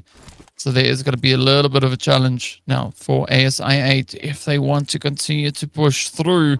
Will they rush up onto BTR or will they rotate in another direction? Of course, that zone is pretty centered up onto this region itself as well. So there is an opportunity for that continuity. Now, HALAL AXETRON trying to just evade the sprays here as they come pushing up into heaven. Will they be able to get the jump on TALON? Ooh, it is going to be a risky strat though, but MadCat cooking up the nade, letting it loose, looking to see if they can find shields. Absolutely, HALAL EXAVIER. They have one elimination numbers in their backpack already, but the grenades are coming in. They gotta watch out for those grenades. Shields cooking one more utility right in his hand. Hitman coming with another, but he has no idea where all the players are. It's just 1 versus 4 players of team HALAL EXAVIER, but Shields, his position is compromised. His teammates are coming from the backside. Are they gonna assist him or not? HALAL EXAVIER, they have the control of the situation for now. But wait a second, once again, grenade from 6ix9ine will definitely not find anyone. But HALAL EXAVIER, you gotta watch out for those sprays from those windows. I mean, that's not the way to go, but HALAL, they do not care. They are just charging in. Look at the kill feed. Clue versus Casanova. Strictly will find him in a sticky situation. HALAL EXAVIER, they've decided to charge in. Well, this could be exactly what they need to do. Shields very isolated up on the roof. It could be a very abrupt end. Oh, yes, it is. HALAL Hitman hits it up. 1 down. Yeah. Few more to go. But this is not going to be look at TALON's this. looking to retaliate. Oh, but unfortunately, 90° does come in clutch, just narrowly escaping a quick trip onto their knees there. But hey, 4 points are 4 points, right? So well done to HALAL AXETRON. If they continue with this momentum, it could be a glorious match for them. But there's still 11 other teams to contest against. I mean, it's not just Hitman, but every other player. I mean, specifically 90°. In all those fights out there, whenever it's time for a beautiful gun skills display, it's always 90° or 6ix9ine who will not stay far behind. I mean, 2 players pushed on him. He was like, okay, I got him. I got them both. It's easy. Relax. Go for the loot. I'll eliminate TALON Esports. Seems like TALON Esports is not having the fun that they wanted to have. We were thinking that maybe today they will try to breach the top 3 spots, but looking towards their first 3 matches and their performance, it looks like that they have found themselves in a sticky situation. Or maybe the confidence is not quite there. They're not allowed by the lobby to get any single good match. Let's see what are they going to do for the next match. But for this match, we have ASIC side with 3 elimination points. Another team who we think that will make a comeback, but losing on 1 player early on is not the way to go. And they're going to have to find Bandit, right? We do see Vance holding there.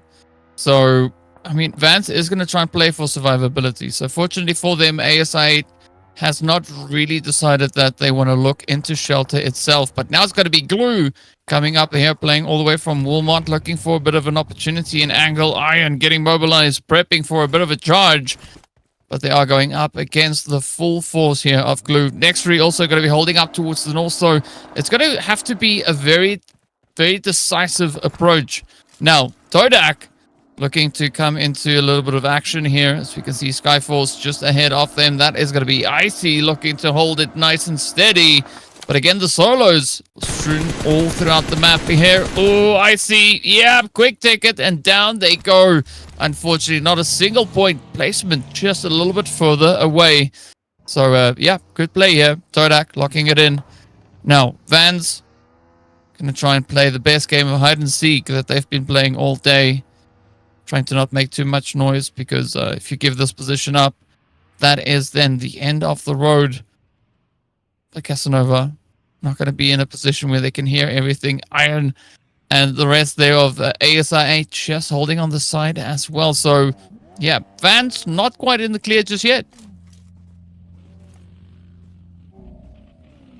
One Donkey is coming up against M9. That's not the first time that we're seeing both the teams coming up against each other. That's the romance of generations. But One Donkeys to have the hill control. M9 trying to get some information with those moving vehicles. Yumeko is the player is trying to move close to One Donkeys, but you gotta move towards the circle first. That's a weird position to indulge yourself in an early on fight. Is he gonna surprise from an off angle? Is he gonna try and backstab the players? I mean, the intention is definitely there. But VOIN Donkeys, if they try to overcommit, if they try to aggress, the position of Yumeko will make things difficult for them.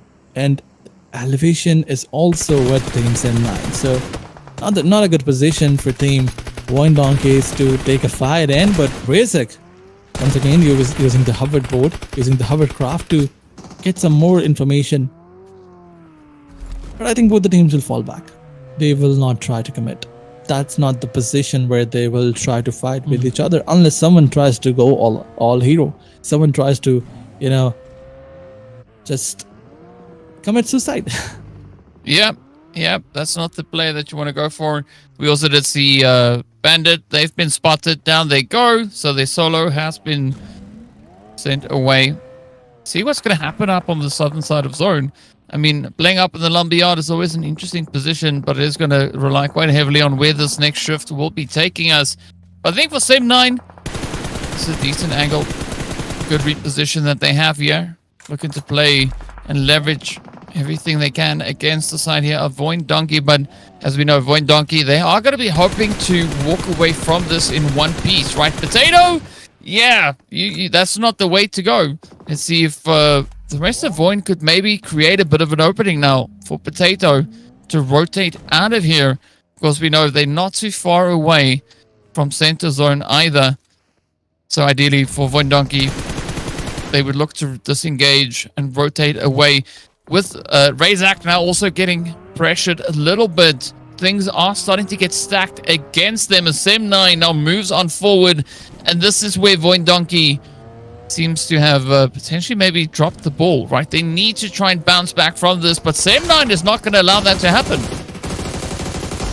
Absolutely, Potato will be spotted, but wait a second, Yumeko of height shot connection will take him down. It's looking good for Sem9, but VOIN Donkeys, they gotta watch out. They're making a lot of mistakes in those 1v1s. Zeta is the last man standing, probably. And look at ASXR, they're coming for third party. Grenades are going flying right in the face of Zeta. He's trying to dodge every other grenade, but one more grenade will take his HP to the last 20%. Sem9 trying to eliminate the last player of Team VOIN Donkeys. Grenades are going. So are the Molotovs. A revival option is not available. On the back of it, ASXR will steal some elimination numbers and Sem9 will send VOIN Donkeys down to the ground. Now it's ASXR that they have to deal with. Sem9 versus ASXR. Although the gatekeep is going to be there, but ASXR, will they try to charge in? Will they try to push forward? If they do, Sem9 can also send them back home. Because now they have revived their player. Now that it's a 3v3 situation, Team ASXR, they have no advantage on Team Sem9. Yeah, if I was an ASI, I wouldn't push that position, right? Because you don't have enough information to make an educated play. So I would rather look to reposition a little bit closer to the zone itself, seeing that we are now in stage 5. It's going to be Glue Squad playing a little bit more of a strategic angle here. They are going to be looking to leverage themselves onto anybody up towards the north. So HALAL AXETRON are going to get met with quite a bit of aggression. We do see 90 Degree also quickly responding over on towards the NEXORY. But I like this from HALAL, right? They're doing what they can. They are trying to play a little bit of a risky position here. But, sometimes you just got to risk it to see if you can get the angle. But again, this is a good showing of information, right? They have info. They can make an informed play. And now Hitman just trying to survive on the front line because the pressure is going to come in hot. Up comes Luck. Oh, and they get to bag at HALAL AXETRON.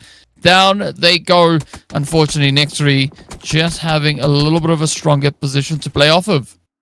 Absolutely, as you said, you gotta risk it. They got 3 elimination points because of that risk. And as someone said, you gotta risk it for the biscuit. But ASXR, 6 elimination numbers in the points table. But wait a second, Glue Squad is gonna charge in. They have 4 men standing, 3 elimination points. They need the momentum. They have to be in top 3 by the end of this match. But look at the surprise by who? Who will take down one? Who takes down another? That is not good. Glue Squad they did give an opening to Team A6 side. All the elimination numbers are getting stolen away, but a charge is going to come in from A6 side. Casanova will find the last man standing, and it's an over situation for Team Glue Squad. But A6 side is not happy at all. They only managed to confirm 2 points from this fight. It was Team NEXORY. Yeah, this was a much better engagement from them, right? Because they had the information. So if it's like this, go for it. Right now, you were talking about NEXORY, and this could be another opportunity for them to try and really hone in on that focus. But they need the info. Oh, gee, this could be a really tough one. But there we have it. The position is there. Casanova just needs to lock it in. Absolutely, found one, and the geofire is going to be there right on target. But wait a second, why would you pick two players together or trying to pick together?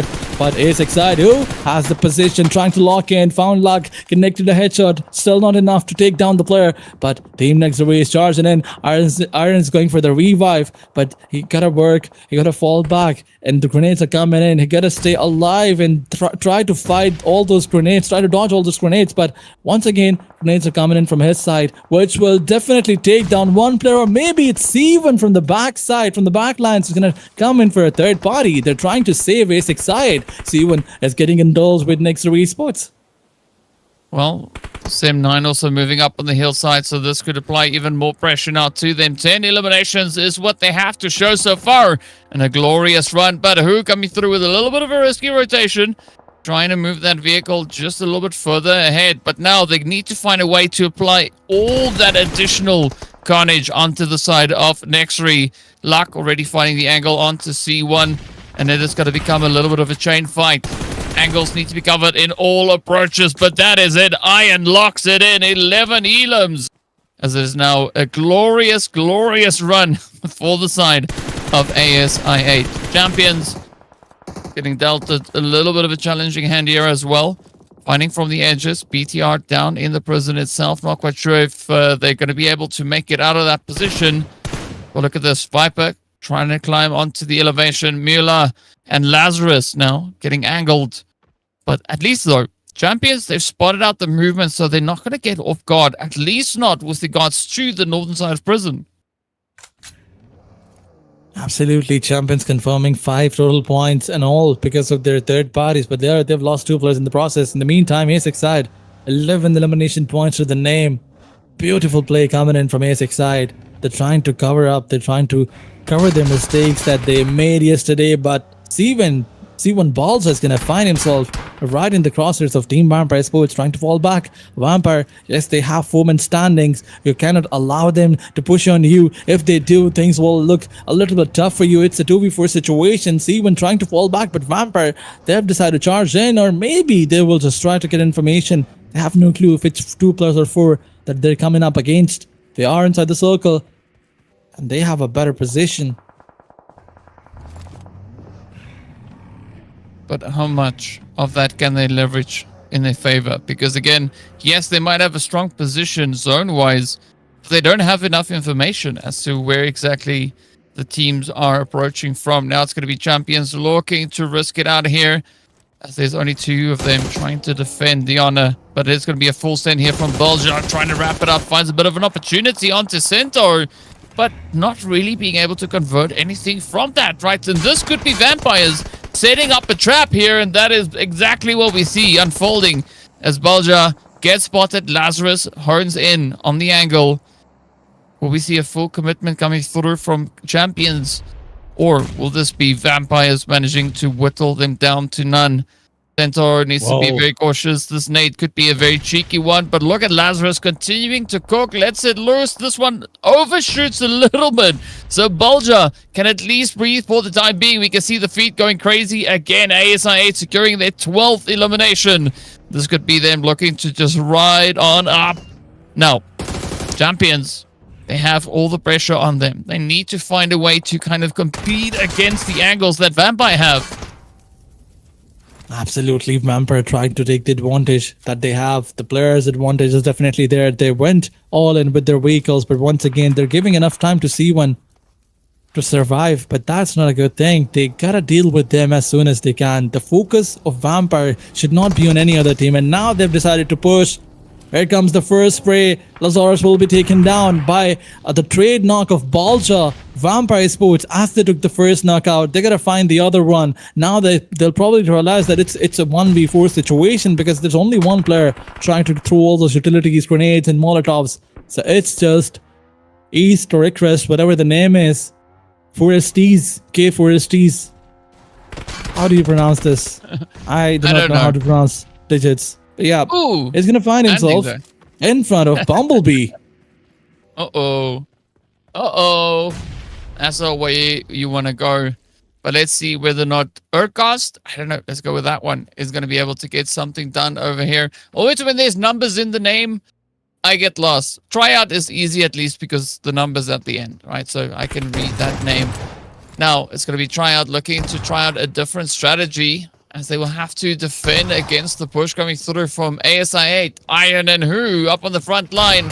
I don't quite know. Yeah, well, or neither did Tryout as the shot is in, and that is the end of the road for Sem9. ASI8 cooking this lobby. They are having a blast in the kitchen. Look at Casanova. Vampire right there alongside them. And they have not even spotted Casanova yet. Now, Zane on the front line there. Vampire's looking pretty good. The only team coming through with a full roster still left in this match. But this is where Casanova needs to time the shot to perfection. Act too quickly, and that could be you putting your team at quite a bit of a disadvantage. But Vampire, they're going to look to prioritize that northern edge of the zone as they think that is where it will take them. But the rest of Vampire starting to disengage, peeling off, moving backwards. BIGETRON by Vitality will get taken away as well. So C1 down to a solo. I think ASI8, they are going to be the strong contenders for this winner chicken dinner. But the problem for ASI8 now is how do they get back up this hill if the zone moves north or south? I mean, they're gonna find a solution if the circle goes towards southern side, but A6 side, they are just looking for some elimination points, but there's one player on one side and two on another. Casanova is not trying to make any noise. Look at the trigger discipline.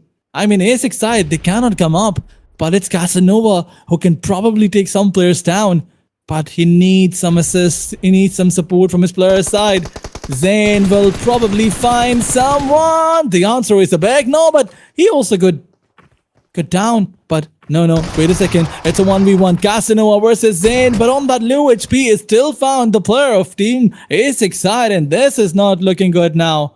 A6 side will probably lose their players to the zone. They cannot go up. The circle is still there, but only the edges. Vampire, they have the elevation, they have the minute advantage. It's a 4v2 situation, but Vampires are going down. Look at them. Oh my god. They are just being gutsy enough to try and get those elimination points for themselves. Oh my god. Could they get it though? I mean, it's gonna be a tough one. A 2v4. Oh, some pretty tough odds now stacked against the side of ASI8, but Vampire Esports, a phenomenal read on the zone here. They don't quite know exactly where ASI8 is situated. Doing a little bit of that due diligence, trying to close it all off here. Lazarus trying to cook up on top. Are they going to be able to get that jump? Will they get the play? Up comes the angle, the nade, the utilities trying to fly. Lazarus gets dropped. Woo! Iron locks it in. But down they go. Just such a strong position being held here by Vampire, but you gotta watch out, right? Vampire losing even more players. It has gone from a full squad down to only 2. And there is still a big fighting chance here for ASI8.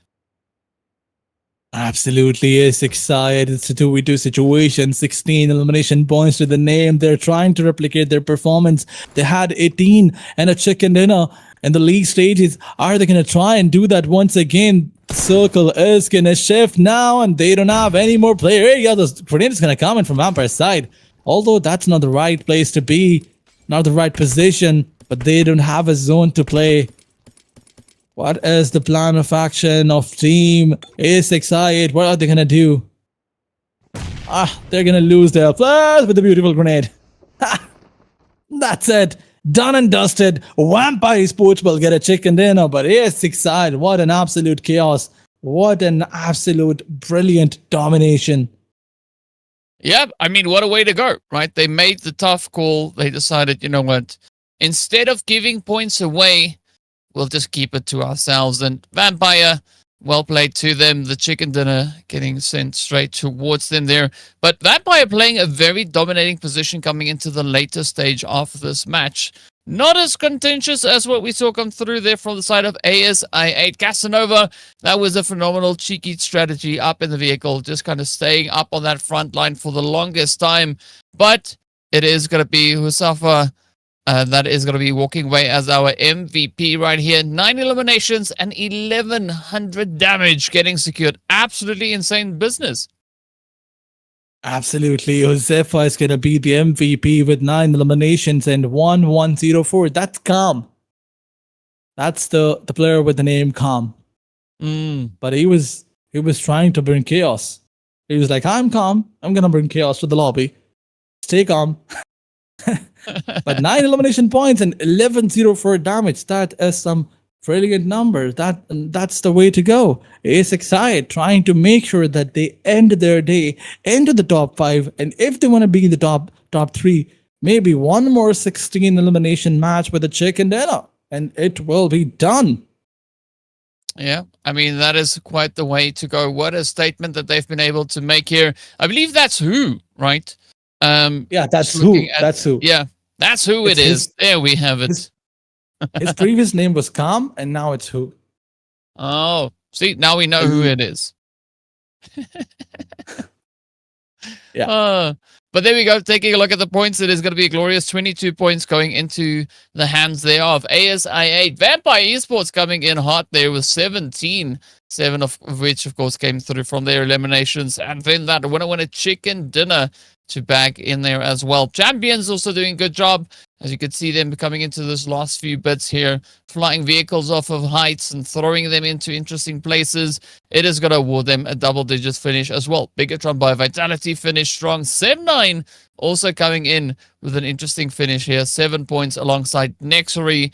But then if we look onto the other side, it's going to be Skyforce, TALON, and DRS, who are going to be walking back with nothing but bubbles, right? It is unfortunate, but it has to happen at some point. There's usually a few teams that don't necessarily secure themselves any points, but we're going to look to see how this all then impacts the overall standings, where the teams find themselves and who's been able to upset the most. Absolutely. We'll see when we have a look on the overall standings. Vampire Sports getting 17 points. It's going to give them a little bit of shift towards the top 3 spots. But Champions Esports coming in with some beautiful numbers. The overall stand is going to be there. A Vampire jumping in. And look at the position. Now they're on the 3rd one. They were on the 4th spot. But AXETRON, what? They are on the 5th spot. And the points difference is not that much. 12 more points and they will be on the 1st spot. Yeah, they've now joined into that prize pool positioning. But of course, there is still another day of play to come. So whatever the teams can do today will have to be as much as possible. Because tomorrow is going to be a crazy day. Everybody is going to let it all loose. So if you can capitalize on the second day to try and just cement yourself here, that is exactly what you need to try and play for. But fortunately for ASI8, there is still a little bit of a gap between them. And then, of course, the players coming through from Glue Squad. But it's only 9 points. So not too much of a difference with regards to those standings. And even with VIPERxKO also now stepping up into the top 9, there's still quite a bit of an opportunity for them here, right? If they continue with the momentum as well, this could result in a pretty beautiful outcome here for them. So let's see how these teams are going to look to kind of play through what is yet to come. But first, we've got to take a look and see what page number 2 looks like, where the teams find themselves. And of course, closing out the top of the board was VIPERxKO. But now it is going to be the players here from NEXORY who's moved up all the way from 13th up into 10th position. DRS though, yeah, no major change on that end. But fortunately for them, XAVIER also didn't secure too many points in the last game. Absolutely. XAVIER was not even there in the last game. They're not playing. They missed 2 games. Although DRS also missed 2 of their games, but it's okay. It's all right. You gotta work in your next matches, coming matches, and maybe you can be at least on top of the second page. But talking about the teams on second page, VOIN Donkeys is there with 37 points. Not good enough. They're going down after every other match. HALAL XAVIER is going to be on the 14th spot. I wonder what's going wrong with TALON Esports and Team RRQ. They're struggling. They are on towards the struggling end. Let's talk about TALON Esports first. But moving onwards, it's going to be the next match. Half of the day is done and dusted. Do you think that TALON Esports will try to make a comeback on in the next matches? I mean, they should be able to, because they've already been able to secure themselves that winner chicken dinner just yesterday, right? So we know, and they know that they possess the capability to do that. It's all going to come down again to whether or not they want it bad enough, right? Do they want to share the prize pool? So that is going to be the big determining factor here for our squads. But of course, before we get into the last stretch, the last half of the day, the final 3 games, we are going to hop into a quick break. So be sure to stay tuned, and we'll see you guys back in a short few minutes.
Welcome back, everyone. We're getting ready to move into the final stretch of the day, the last 3 matches to be played. Of course, first up, we are going to be heading straight into our final Erangel to see where the teams are going to be finding themselves. And I'm playing a little bit of the mime game, right? Just try to keep it still to see if everything works the way it should. But unfortunately, my lips have to move, right? I'm not that good. I'm not quite a ventriloquist just yet. But Aladdin, this is where we get to see who will be taking the last victory on Erangel before we head into the desert. Absolutely. Talking about the teams who should be able to get their hands on the victory, I really want that Clue Squad and Champions Esports alongside TODAK Gaming try to pull that miracle off. They need that momentum. They need one chicken dinner to be in the top three or maybe try and contest for the top spot. But moving onwards, the flight path is going to be there. It's going to go from Yasnaya Polyana all the way to hospital area.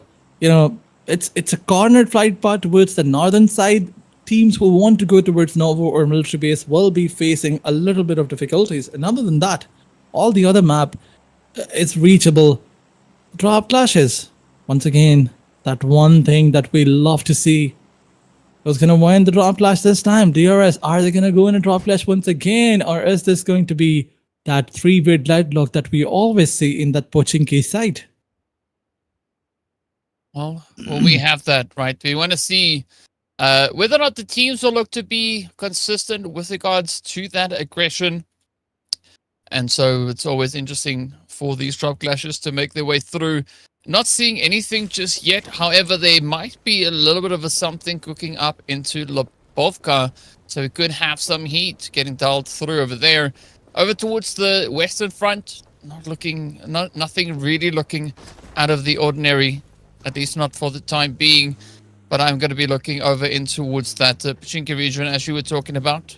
Does seem somewhat safe, right? The players there from Bandit getting themselves situated, but now comes the big kicker. Who's going to be the team or the squad to lock it in? Will we have some pretty great plays coming through here? ASI8? No, that is going to be the players rather from VIPERxKO. Pretty close to VOIN Donkey.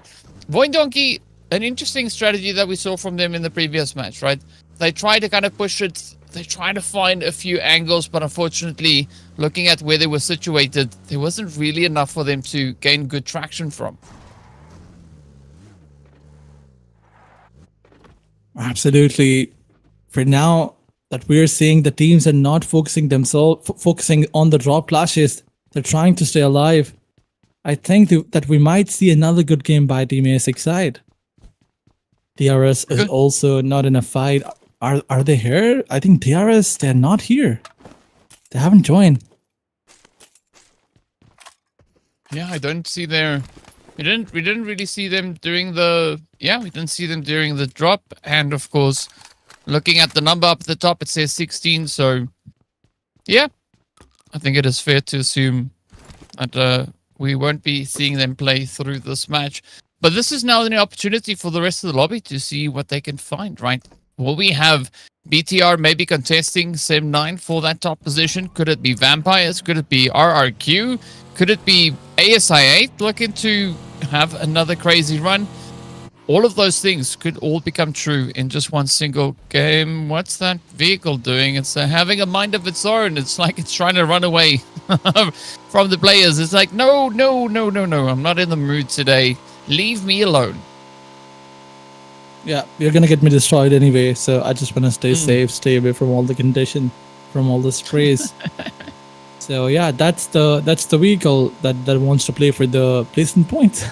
Yeah, definitely. Talking about C1, the momentum is quite not there. They need some good matches. At least one good match, one big match. I mean, in the previous match, they had some good points.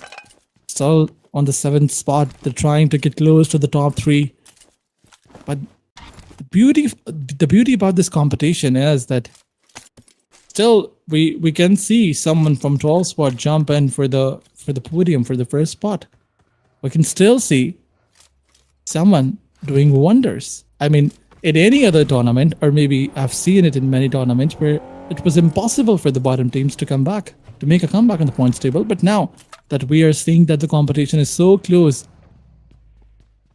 someone can surprise us. Is there going to be any other team or any team which will play like Team RRQ? Because RRQ started from 14th spot. They were there where Team HLE is right now. And look at them, 68 points. One good match can take them on the first spot. So you have to write the same comeback storyline. And today is the day of comebacks. Tomorrow, teams are not going to allow you to do that. Yeah, tomorrow I think is going to be the day of hardship, where the teams will have... The day of chaos. Yeah, so much coming through to them. But I mean, if any of the teams sitting towards the lower end of the standings wants to get themselves closer to the top of the board, they're going to have to do it now. The longer they wait, the bigger the gap is going to become, right? 50 points. Yes, it seems like a big number, but it is still doable in what we have left for the day. If you have 2 good games, maybe even the final 3 good games, yes, you could definitely look to find those much needed points, but you will have to play with a certain level of consistency, right? And you will have to just lock in on the aggression, have good rotations, good contestation as well when you move through looking to, pick a fight with a few squads. That's going to be of the utmost importance. If you get that done, yes, you could be happy. You get close to getting into the top 5, and then come tomorrow, there's a little bit less pressure on your shoulders, right? You can move out and focus on playing a good game. Focus on getting good points secured. You don't necessarily have to do it for all 5 games, but it will definitely help quite a bit more. Absolutely. But I think it's the right time where everyone is focusing on getting themselves some points. We haven't seen in a single match in this entire tournament, we haven't seen a single match where there were no drop flashes, but this is the first one. 16 teams all alive. Not even a single player getting knocked out, let alone getting eliminated. Yes, you cannot say that the flight path will get all the credit. The flight path was good, was right, but some teams still had the opportunity to take that rotational fight, but they did not do that. They were also focusing on their survival. But talking about some rotations, yeah, it's time that we will probably be seeing our first rotational fight. On Pochinki's side, Potato Hill sides, we have TDK with all 4 players, and everybody has their vehicles. BTR also trying to gatekeep the top side of Potato Hill. So probably it will be BTR versus Team TDK, but BTR is also trying to fall back. They're trying to go towards the eastern side of the map. Interesting positional choice that they're making here, because they are playing very spread out. Yes, they do have players, a little bit here, a little bit there. So curious how BTR is going to look to get themselves situated. But you could say a similar thing here for VOIN Donkey, right? They are a little bit more hesitant than what we saw in the previous match, because we are that much closer to reaching the end of the day. And so the teams don't want to give away their position. They don't want to give away points for free. But one of the teams that also I think has been doing a good job so far here today is, of course, Bandit, right? They came into the day with not a lot of points to their name, and now they have 31. Yes, it's not crazy numbers, but still, they have been able to build on some pretty good consistency. So I want to see how they're going to look to approach this match. Are they going to try and dial it in? Are they going to look to go absolutely crazy? Or could they maybe just look to, ride it out until we get over onto Miramar? Well, we gotta wait and find out. Only time is gonna tell what's gonna happen. NEXORY eSports, TALON eSports, HALAL, AXETRON, Vampire, everybody outside the zone. Here comes the first fight. C1 coming up against Team BTR, but BTR will try to fall back from this position. What are they doing? They're trying to overcommit. At one time, they'll leave Potato Hill, and then another time, they will try to fall back. That's not the good thing to do. I mean, if there's any team who will try to possibly go towards the side, you will face yourself. You'll find yourself in a fight, and I think Team Champions is quite doing the same thing. But BTR, they don't have the hard cover. They're on that hillside, and they can be surrounded from 2 different angles. But here comes the first knockout on NEXORY eSports. HALAL AXETRON is the team was taking a fight with Team NEXORY eSports outside the blue. They are taking the damage of blue zone, and they are indulging themselves into a fight. Yeah, that is what... I mean, they can afford to do it still, right? It is stage 2, so the blue's not going to be too devastating. And they're also really close to the edge of zone. Yes, the blue is moving, but they have to keep the fight moving as well, right? Either fully commit to the fight, get it done with and leave, or... yeah, just rotate up. Either which way, we are going to be saying goodbye to RRQ, as they won't be making it any further than 4th, at least not for this match. 68 points is what they have to show in total. Nothing coming in for game number 4. But now the pressure is going to be on the edge here. Champions, and of course the players coming through from VIPERxKO, having themselves a bit of a standoff. Nothing really too exciting happening on this front. But Kino could definitely change that up at any point. I mean, he can, but can he do it? Will he be allowed? Vampire Esports, for Vampire Esports is also taking a fight in the kill fade up against Team TALON Esports. Look at this beautiful grenade by Axel. Will take down Lazarus. And once again, Sento with a beautiful grenade. TALON Esports is also trying to cook, and the cooking was not enough. Cole will take a lot of damage by Santu, and now he has a shotgun in his hands. But what was that grenade? He's trying to move back into the compound.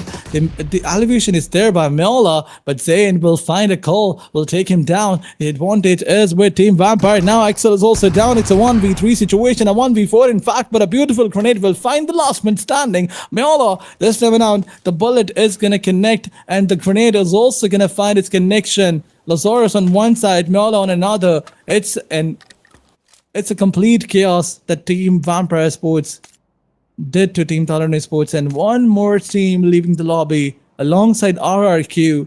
Vampire will not leave, will not eliminate any of their players. They won the fight with all 4 players, and that's the beauty of it.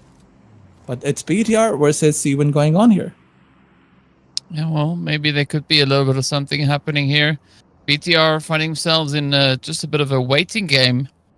As you can see, Kent trying to get a good read on what could maybe be unfolding here. But Champions, this is going to be the opportunity for even more points. But they're going to have to really focus if they want to secure that, because BIGETRON, they mean business. Now, HALAL, AXETRON, as they are looking to rotate up, will be getting shot at. And now the teams look to move into the Pachinki Hills, but things are still pretty packed up as there are so many players and squads situated down below. It is a very tough position to rotate into. Absolutely. BTR confirming some elimination points here, and TDK in the kill fade trying to take down the players of HALAL, XAVIER. HALAL will find themselves into another sticky situation, but Hitman will try to cover up. Frenzy is also down. HALAL, XAVIER, it's the last man standing, and he only has 1 elimination point. That's not looking good for them. But there, it's Skyforce trying to move inside the zone, but they have one team right in front of them, and we know that Sem9 will always try to wrap around, pinch you down, take down one player and fall back. They will never try to force themselves into an all-in aggression or maybe a commitment. Yumeko will spot the player. IC5, his vehicle is spotted, and he will suffer probably, but Yumeko will try to fall back. And now it's an opportunity for IC5 to take down Yumeko. But Sem9, the other players are going to try and give cover to his teammates. But look at the kill feed. It's Vampire versus VIPERxKO knockout. Well, I mean, I was looking at this play coming through enough between Sem9 and Skyforce, right? This was a full-on trap from Sem9. They were hoping that someone would kind of try and chase them so they can get a good lineup for those eliminations. But doesn't seem like Skyforce has fully fallen for the trap just yet. As we can see, a little bit of a response coming through here from Sanchir. So Skyforce, they still have a bit of a way to go. Of course, starting the match off all the way in 11th position. So there is still a bit of an opportunity for them to continue to climb the board. But now, they're going to have to survive this push coming through here as Glue Squad comes up, rushing their way in towards the zone. They are going to be looking to pull up into Pachinki. And now Skyforce has to make the big old decision, right? Are they going to look to engage, or will they instead rotate out of here? I think they are trying to fall back. They will try to move inside the circle, or maybe Skyforce. It's Skyforce that we're talking about. They're gonna go all in. One of the players taken down, although they will get a trade, but ICY needs a revival, and here comes Godless with a push. Sem9 tryout is gonna cover them. It's 2v1 situation. On one side it's 2 teams, and on another it's just one. But wait a second, Godless said as he decided to move forward, it's Neil who will find him, and a retake, you can say, and another beautiful spray by Century is gonna come in. Although the cover fire was provided, but it's just the last man standing of Team Skyforce. Can he clutch it all? It's one player of Glue Squad and one player of Team Skyforce, and Sem9 is just taking the advantage of this fight. They're going for a third party. I mean, at one point in time when we were ready to see a complete 4v4 fight by Sem9, someone decided to push and make this situation a third party for Sem9. Seems like the PUBG gods are with Team Sem9, because every time, whenever they're fighting, they manage to find a third party situation for themselves. I mean, they're just really good at finding it, right? It seems like that is what they tend to focus on. So, yeah, a beautiful strategy there on their end. However, for the players, from what we saw there of Skyforce, right, it was a pretty tough predicament to get caught in. Really getting caught in that crossfire is not the kind of way that you would be looking to play through it here. But now, we are going to be looking over to TODAK. TODAK, ooh, up in the trenches. It is going to be Nice. Hitman getting taken on down. Cheeky trade there. So HALAL AXETRON out in 14th now. TODAK, they have to face the music. The pressure is going to be on. It's going to be Vampires trying to dip out of the blue. NEXORY right there alongside them. I'm not quite sure why the teams are so committed to fighting out in this blue. Maybe they like the tickle coming through from taking too much of that blue juice. Doesn't make a lot of sense, but hey, it is what it is. Now, Champions, a nice bit of a position here, right? Could be on the receiving end of a few angles. Now, BTR also going to be finding that pressure just alongside them. Yeah. ASI8 also in the mix, so quite a tough rotation for all involved squads here. Absolutely, VIPERxKO Lord is knocked and finished, and Thala will find himself so close to Team A6 side. In the meantime, elimination points is going to confirm by Casanova. That is brilliant. Casanova will find another player. This time it's VIPERxKO. In fact, it's Vampire Esports will be taken down. Mola finds his ways inside the tents of BTR, and once again, another elimination point confirmed. Vampire is done and dusted, but it's Team BTR versus A6 side. The next possible condition, or probably it will be Team Boom versus A6 side. What's going to be the plan of action from Team A6 side? They've decided to push forward. They are trying to charge in. They don't have the zone for themselves, but look at this. Casanova coming on with the beautiful grenade. Optimus will find him, will take him down, and is trying to confirm the elimination number. On the back of it, it's Baby trying to give cover. Boom Esports coming for a third party. It's not a good situation. A6 side will get the third party sprays, and Boom Esports will also face the trouble by BTR. BTR is trying to eliminate everyone who comes in their way, and 2 more knockouts to the name.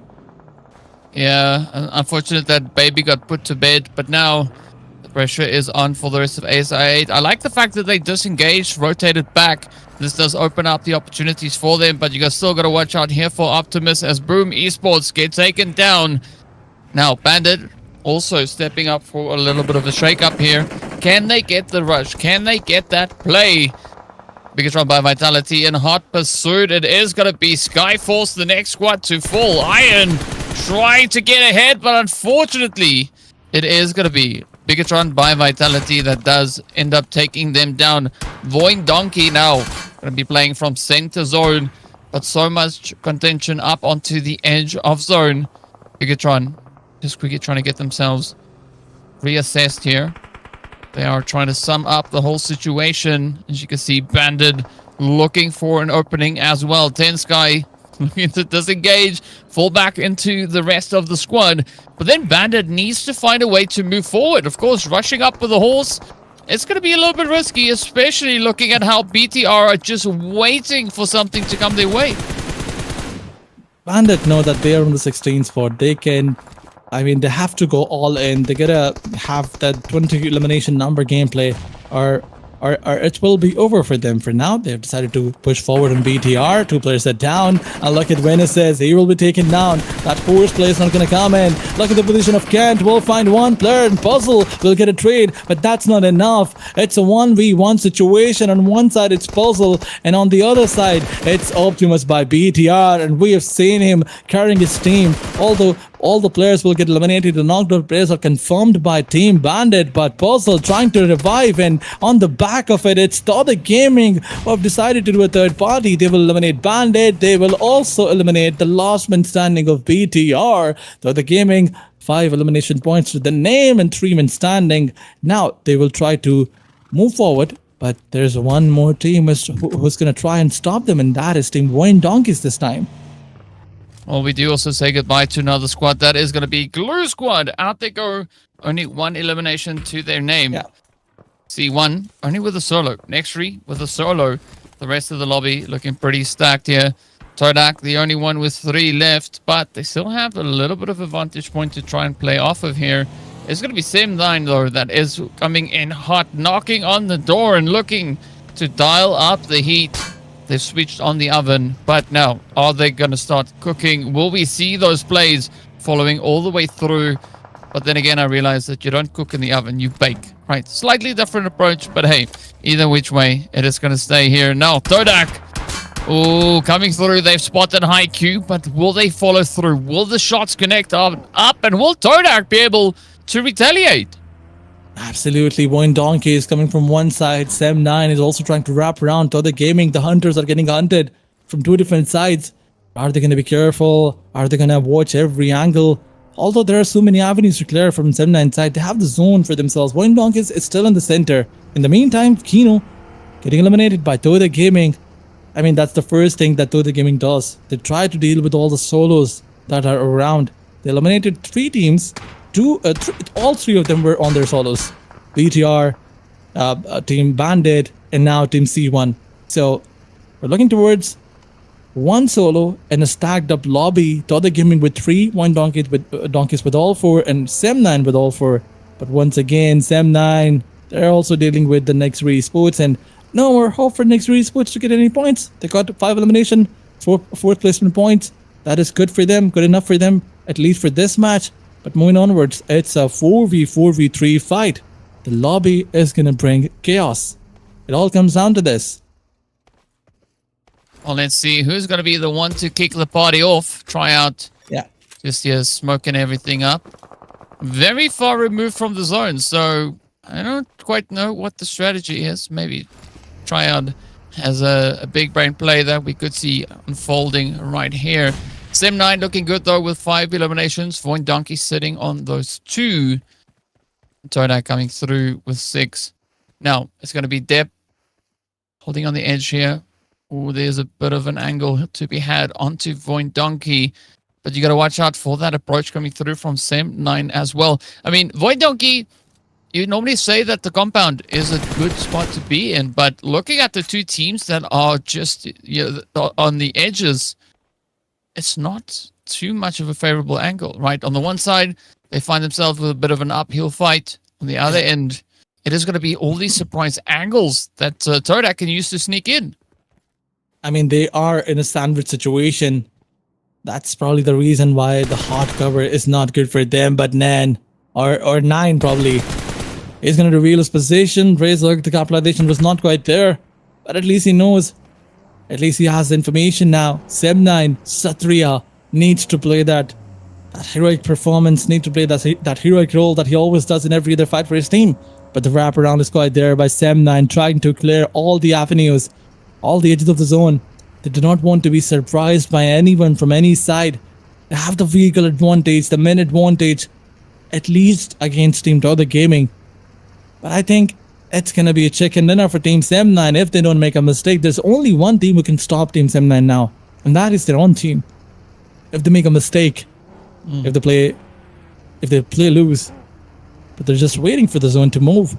And once the zone shifts toward the southern side or probably the western side, at least for that point in time, TODAK Gaming will be forced to push forward. And once they push forward, it will be an opportunity for Sem9 to do a third party. And once again, we all know that they love to do it. Sem9 loves to do third parties, and it will be given to them right in the last moment. They will be given a third party, and they're not going to lose it. Well, it's playing right into their hand, right? Maybe that was the big strategy that they came up with moving into this game. Is like, I feel a third-party play coming through here. So it's all going to rely on what TODAK and VOIN Donkey will get to do here as the zone is going to pop. It's not going to be a too drastic of a shift as it just pulls a little bit further down south.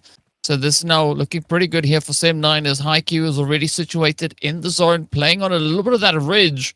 TODAK, they have to do something, but they are also not going to be feeling all too phased, right? They have position in zone, they have the cover, and I don't necessarily see Sem9 getting that third-party opportunity just yet. Instead, they're going to try and have to keep their distance, right? Let TODAK and the players from VOIN really find each other and start that engagement.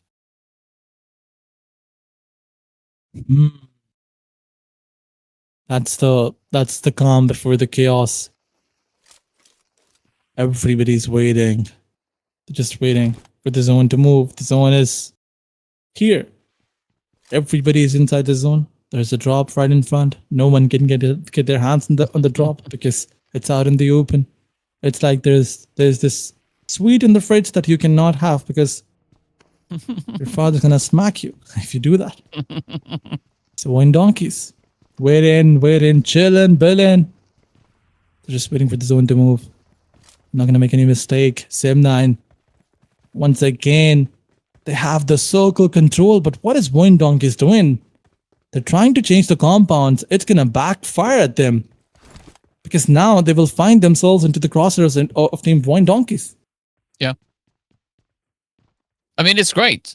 It's great for VOIN donkey, right? Because they might be presented with an opportunity, and once this fight or this engagement starts, that is exactly the ticket that Sem9 is waiting for. And we're just 30 seconds away from hitting stage number 8. And this is where things are going to maybe take a bit of a turn. Because Sem9, they need to do something, right? They can't just wait on the edge of zone, hoping to see a little bit of a something come to them. But only time will tell what this next phase will bring, and we're 10 seconds away from finding out exactly what that will be. Tryout, getting ready for something. You can see them now starting to mobilize, getting amped up. They are just ready to go. Dep is going to cook up a nade. Where is it going to go, though? Will it find any points? I like the play coming through here from VOIN donkey, also taking that nice 2-2 split, right? So that does allow them an angle to try and respond from. But again, nothing crazy from the zone, kind of just sticking to its position. So the teams, if they want something to happen, they will have to make it happen. I mean, look at the gaming. They're outside the zone. This circle shift, it's gonna force them to push forward, and they will push forward on team VOIN donkeys, I guess. But there are some compounds where they can go, and Sem9 will be given an opportunity to at least spray down on one player. But TDK, look at them. The virtual cover is being deployed. They're trying to move forward. They're trying to go charge in. And VOIN donkeys is waiting with their grenades. 31 meter distance needed to be covered by Team TDK. And now that we are going towards our last stage, probably, here comes the grenade. Here comes the push. VOIN donkeys, Rizek will be spotted. Kenny is outside the zone. He's gonna go out and he is gonna try and get inside the zone, but that was a blunder that he made. VOIN donkeys will be pushed by TODAK Gaming from one side, and Sem9 is also trying to participate. Yeah, setting up that third-party angle. There we go. The opener is in. HiQ finds the play onto 9. Now comes the full send. It is going to be Dep, the last one left to defend the honor here of TODAK. But this is exactly what Sem9 was waiting for, was hoping for, as they step up, lock in another elimination. Now it's going to be VOIN donkey having to kind of face their own approach, as they are down to potentially 2 players. It is going to be Gaykor trying to pull off that res. They do pull it off. Now Razak is going to quickly try and patch themselves up. We're not quite sure if they have the needed meds. Now, Sem9 will commit to a full send. They know that this is playing exactly into their favor. But could they pull it off? There we go. Gaykor is down. Now it's up to Razak, the last one hiding behind the wall. Up comes HiQ, looks for the angle, and down they go. VOIN donkey coming in with the unfortunate second place, but Sem9 is going to be absolutely busting as they get their hands on a glorious victory. That winner chicken dinner looking quite comfortable here for them. Absolutely. It was quite a chaos in the last circle, but Sem9, they handled it like a champion. I mean, that's the reason why you will see Sem9 in the first spot. They are on the first part, and now they are trying to take the lead. They're trying to confirm their first position. That's the kind of a match that they needed, and what an absolute show of skills by them. But moving onwards, who's gonna be the MVP? That's the big question. Yuhai, Mecha, Tryout, Firen, all impressive players out there. Sem9, although they played really good, they had elimination numbers, but it was a lot from team VIPERxKO knockout. I think it's the previous match when we saw him clutching, or was it this one? 6 elimination numbers. Was that a 1v3 by him in this match or the previous one? I think it was in the... It was definitely on Erangel, right? Which one? Yeah. Yes. It was close to Pochinki's side. At least that too, yes. I know. But yeah, a great show of skills by Load. Some heavy lifting out there for his team. But as a team, they need to step up big time. Yeah, I mean, they came so close. As we can see, they at least were able to capitalize on a few points. They got 6 eliminations. So, meaning all the points that we just saw Lord contributing for the team, that was, of course, all the eliminations they had. And that is what they have to show for this game. But a phenomenal play here from Sem9, 21 points on board. They've now just broken into the century. They've now hit 100.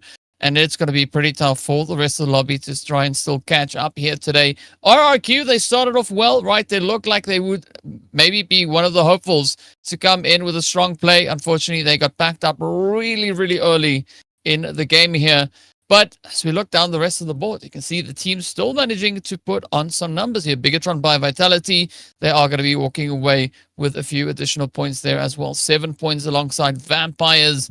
But yeah, it's a pretty tough day. Glue Squad, they were trying.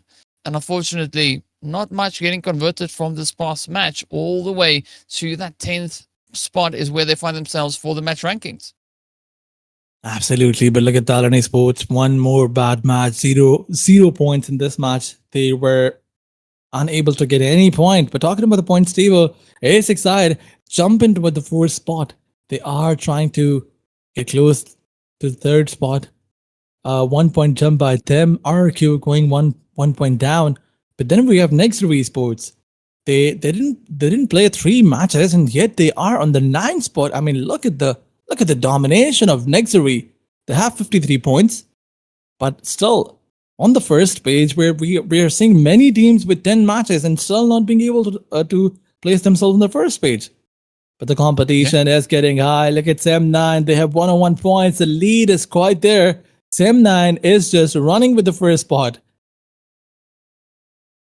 Yeah, absolutely amazing play here from them. And of course, well, you know, we are looking at the movements here. So VOIN Donkey also taking a nice little bit of a shift there up into 12th place. So the teams are trying everything that they can to try and close the gap as much as possible.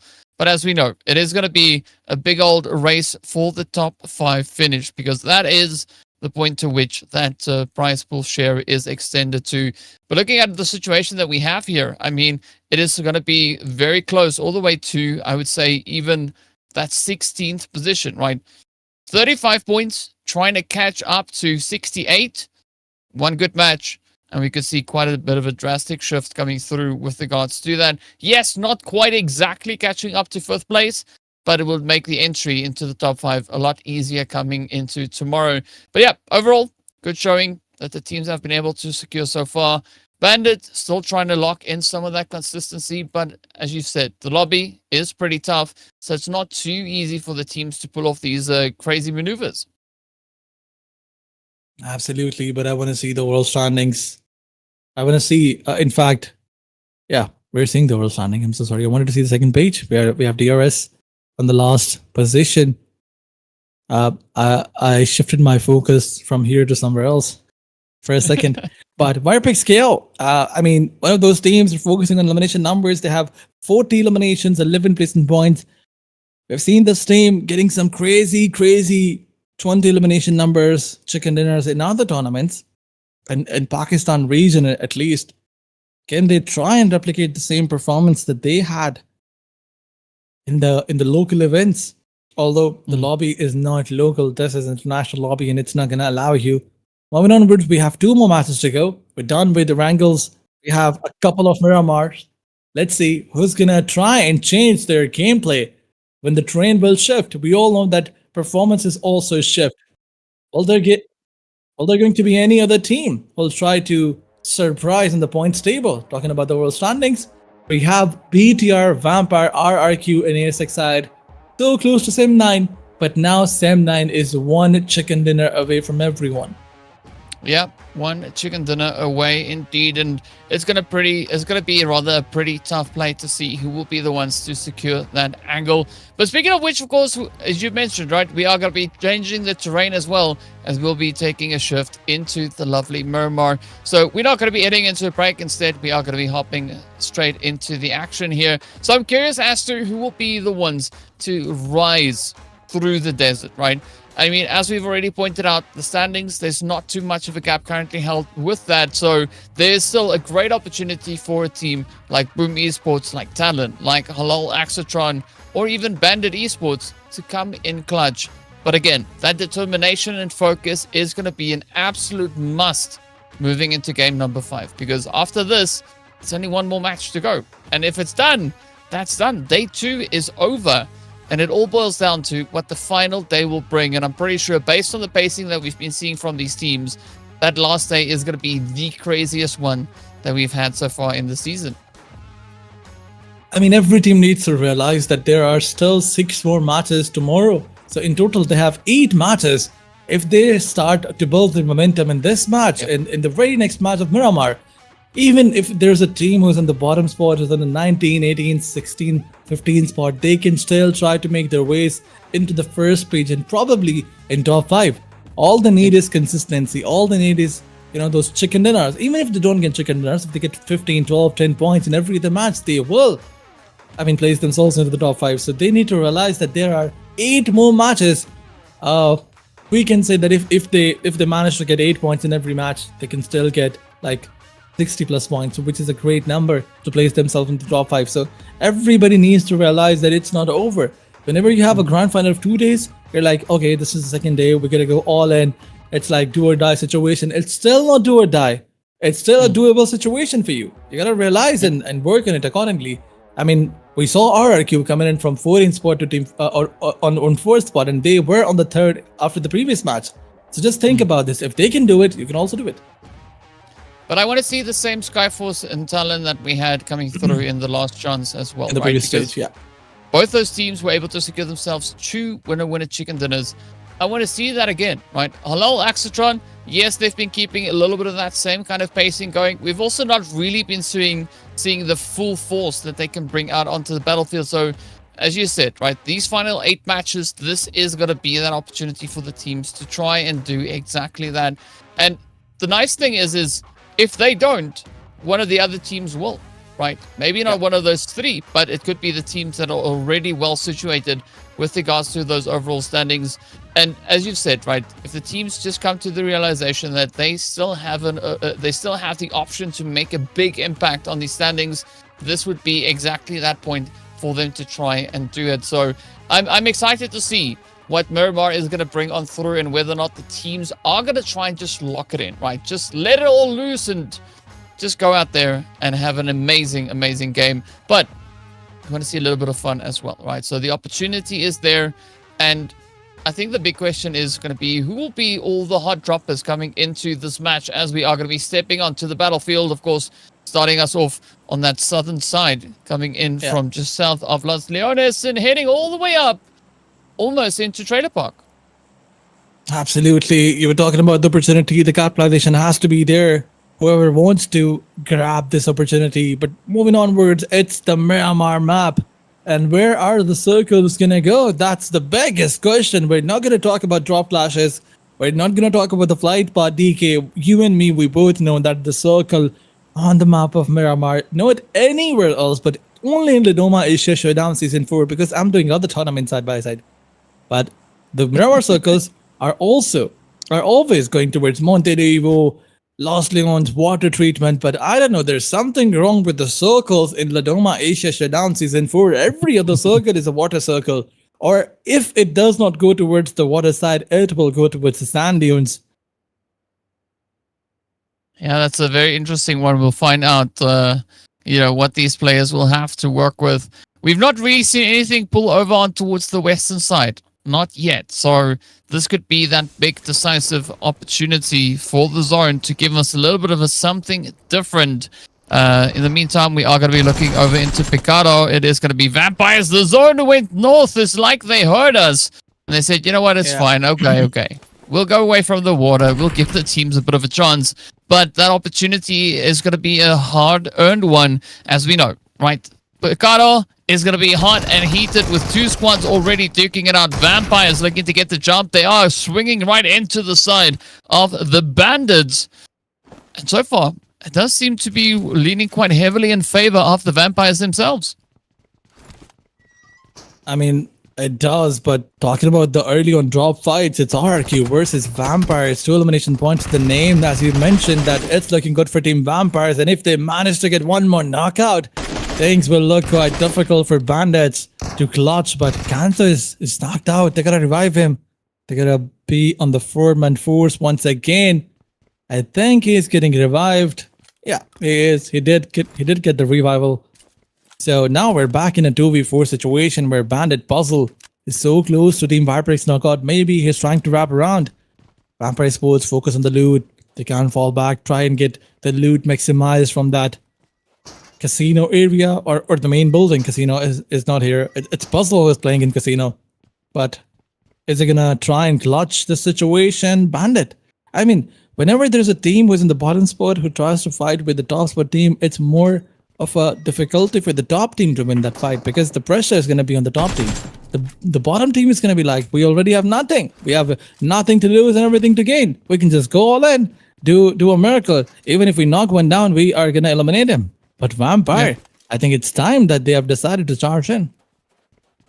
Yeah, I mean, you said it before, right? Vampire really capable of defending their positions, and we have seen a little bit of that earlier in the day. Yeah.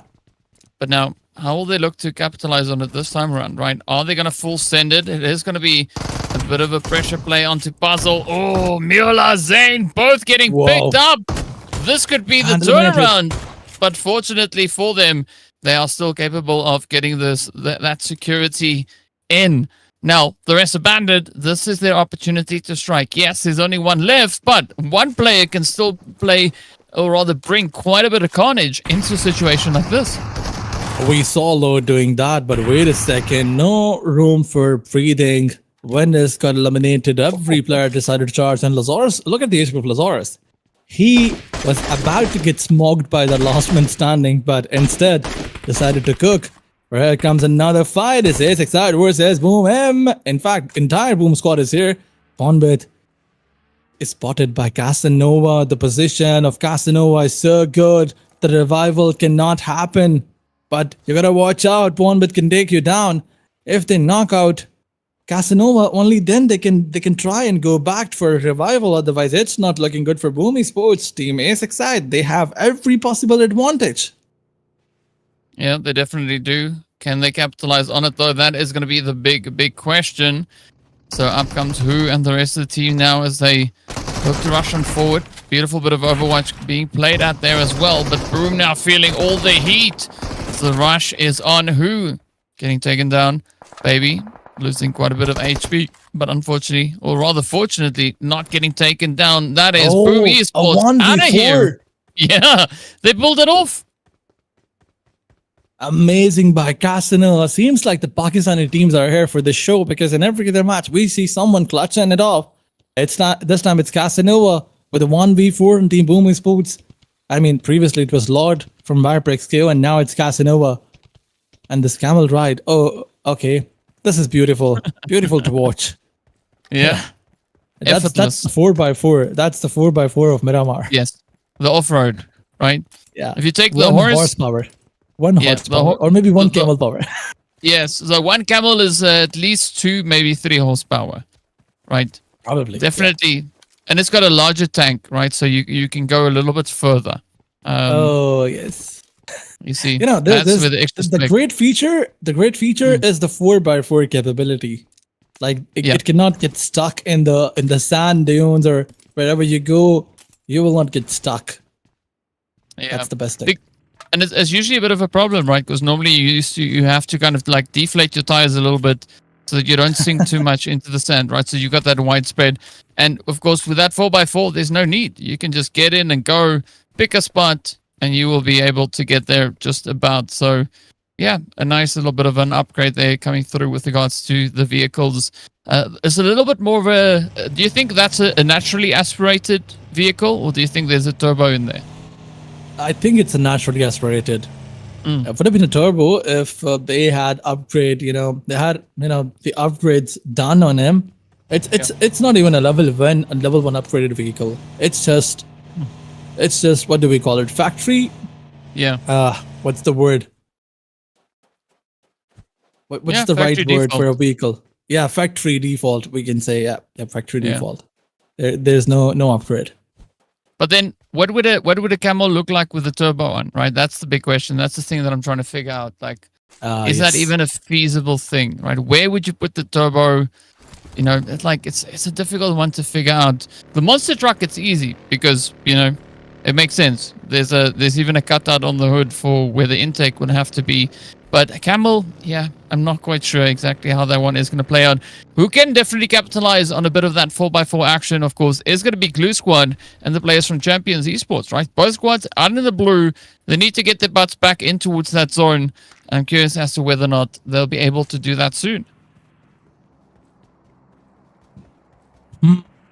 Once again, I think it's the time where we will see no one fighting with each other. I mean, that's the second last match of the day, so teams will try to stay away from all the harm, all the possible contention. But wait a second, TODAK Gaming will find someone right in front of them, and they will decide to fall back.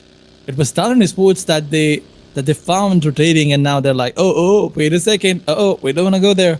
We need to stay alive. We are on the 8th spot. We need to check in there, not some elimination points. But circle is closing in. It's stage 2 that we're going to talk about. Is there going to be any hard shift? I want to have a look in the circle. The management is requested to, the production is requested to show us the circle. If they are listening us, can they show us the circle? Because I want to see that how far away this team is. Okay, there you go. Thank you so much, production. The circle is going towards Crater Field. And Team C1, they have a long way to go. Vampire, they've decided to charge in from the southwestern side of the circle. So probably the point of contention is the position where Team NEXORY Esports is. Yeah. Yeah, that's going to be the bottleneck, at least coming through from that southern side of zone. So TALON could step up to that. TODAK could come in. Vampires could come in there. There's several approaches the teams could look to take moving in here. I want to see if the camel can make it up to here where Optimus is right now. That'd be hilarious. Oh, maybe. The camel climbing a mountain like this. That would be amazing. I mean, it's already impressive to see a supercar up there. It's like, it's not something that would happen in real life. But hey, here we go though. It is going to be VOIN Donkey and BIGETRON by Vitality playing for the king of the castle. Who has the highest position to fight off of? I mean, there's a big distance between all the players of Team VOIN Donkey and BTR. Even if they try to knock one down, they cannot push, they cannot charge in. So fighting with each other, that's not very good thing to do. Because even if you take down the players, you cannot push in. But BTR, without taking down the players, they have decided to push forward. BTR doing BTR things. Giger trying to move from a different angle, and the cover fire was quite there. Kent decided to charge in, and look at Razy Block. He's getting damage from different sides, but he will still find the player, take him down and eliminate him. This is classical by BTR. No one else could have clutched this. No one else could have pulled this off. It's just BTR who decided to do BTR things. The risk they took, that was crazy. It's always a tough one to see the teams trying to make these crazy plays. But hey, BIGETRON by Vitality, they have one elimination up. Can they find even more? Sem9 are going to be knocking on the door here. A good spread here. BIGETRON by Vitality, just making sure that they have the overwatch, right? They've got the position and that they can show us just the amazing scenery from this map. But now, what is Sem9 going to be looking to do here? Will they look to contest? Will they look to play the upset? Or are they just going to let that one slide? Speaking about sliding, We're heading right over here to C1 Champions Esports. Here they come. Going toe-to-toe with HALAL AXETRON, 90 degrees, coming through with that nice bit of Overwatch, applying the reach. Now, Atomic on the front line, looking to bounce back. But how will HALAL AXETRON respond to this? Will we see 90 degree come in clutch? Well, not if Champion Esports has anything to say about it. Absolutely, HALAL AXETRON trying to go all in this fight with some beautiful grenades, but Champion, they have one elimination point confirmed.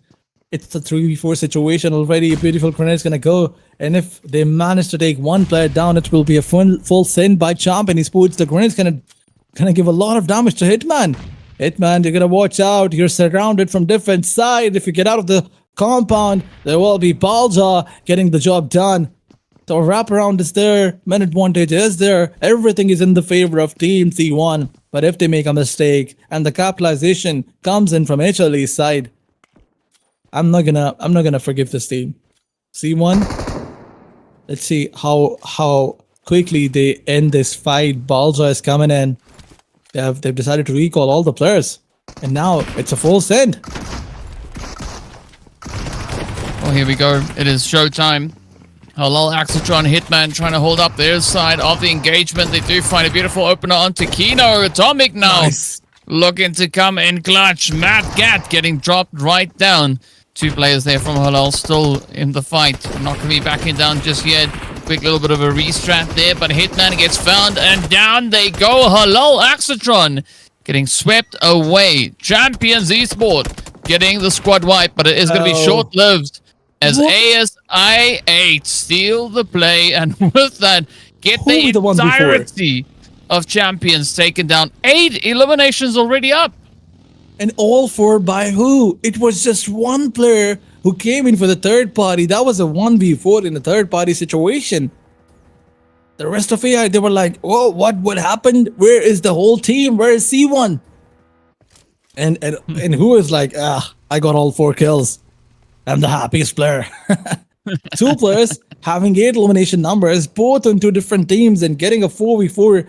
I mean, a 1v4. That is amazing. That is brilliant. Only XAVIER could have done it, and they did it beautifully. And look at their players. They're on the force, but now they need more elimination points like this, and they are trying to do it because this time they found Skyforce roaming around so close to them. A knock was delivered. Are they gonna go all in and try to confirm elimination points or not? Let's wait and find out. But on another side, it's TALON Sports is trying to take a fight, but Semnant was there for a third party. But wait a second, all the players of Semnant are going down one by one. Uh-oh. All right, I like what is happening here. It's Glue Squad also contributing to the carnage we see unfolding out in the zone. But who's going to be the next one to make it up here as the blue has moved up?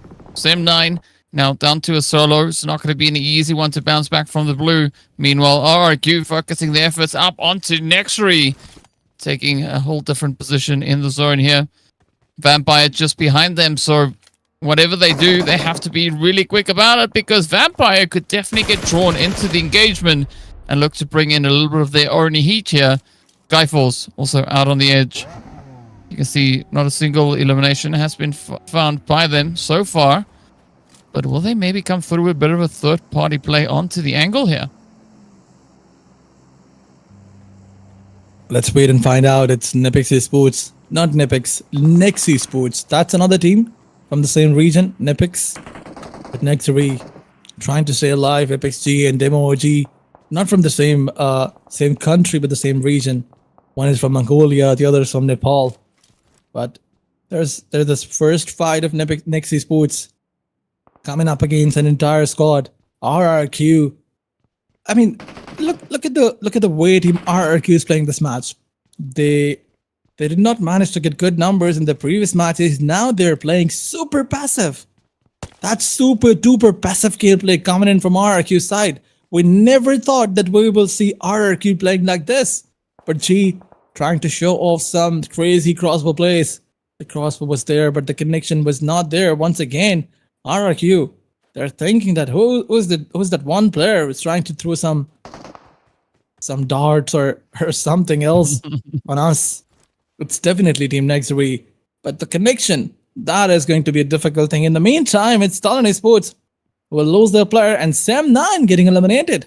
That's an opportunity for BTR and Vampire to close in. Well, let's see who's going to come in clutch here. Talon, Axel, that's not a comfortable spot to be in. The blue zone is going to really start ramping up that damage. But BIGETRON by Vitality. Still looking to capitalize on the high ground. Holding nice and steady, just looking down, looking to see if there's anything to find. And currently, all this here smoke. Can't really see the exact position here, but Axel, this is where it proves quite challenging, right? Because there is no way out. It's either take the quick ticket into the blue, go back to the lobby, or run forward, give that point over to BIGETRON, and either way, still end up in the lobby. Absolutely, Axel, the last man standing outside the zone. BTR trying to capitalize. He's going to lose himself to the zone. That's one point that Team BTR wants to have in their backpack, but he's not going to allow them. He's trying to do the heal battle. But now, as he peeks, I mean, you can do nothing. You don't have kits available. You don't have a vehicle. You have nothing. Oh, not looking good for Team TALON Esports. We were thinking, I mean, we hope that Team TALON Esports get their fair share on the points table in terms of getting points, in terms of getting elimination numbers. But TALON Esports, something is going very wrong with Team TALON Esports. They gotta work on the placement points. They gotta stay alive. I mean, that's how Team ARC is playing now. One bad game and they are going super passive. That's something that Team TALON Esports can also do. Well, let's see if anything is going to happen for the rest of the teams. As we patiently await the zone to close up. Right, we are about to hit that zone closure for stage 5. And now RRQ, as you said, right, shifting gears, going for a lot more of a passive approach, which is a little bit different. But hey, you know, a change is sometimes as good as a holiday. I'm not quite sure if game number 5 is a good time to start taking holidays, but hey, let's go for it.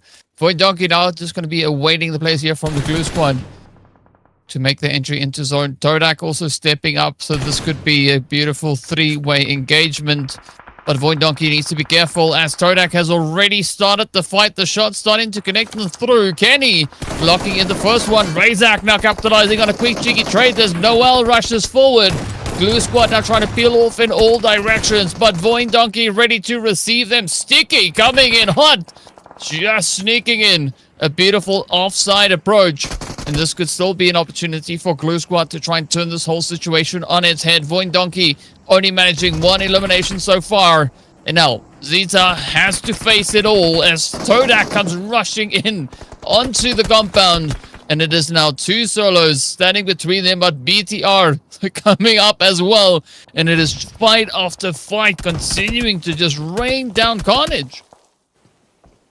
Absolutely, TODAK Gaming once again coming up against VOIN Donkey. That's BTR on top of that hill who will try to spray down every player or every team that they see. But Zeta, I think, is the last man standing. Responsibility is quite there, but the elimination numbers are not. Zeta will be dealt by TDK in a few seconds, but you gotta watch out. There's one team on top of that hill that's gonna bring chaos to everyone. But look at his excited 8 elimination numbers to the name, looking confident enough. And if they get 2 to 3 more points, things are not going to look good for Team Vampire and even for BTR. We saw this team getting 18 elimination points second dinner previously, and definitely it was on the map of Miramar. But here comes the push, here comes the charge. A Molotov to slow down things, but they have different avenues to go from. But Zeta, the entire focus of this player is to confirm elimination points. Down the go, the first player is knocked out. And is he gonna try and confirm the elimination number? Yeah, he is gonna do that. How did you allow him? That's the big question. TDK, they're playing solos. And look at this. One more beautiful grenade. Although it will not find anyone. But VOIN Donkey Zeta creating a lot of trouble for these 4 players that are down to 3. Well, it is looking pretty tough here. But of course, the teams, they know exactly what is coming their way, as they need to try and do everything available to them.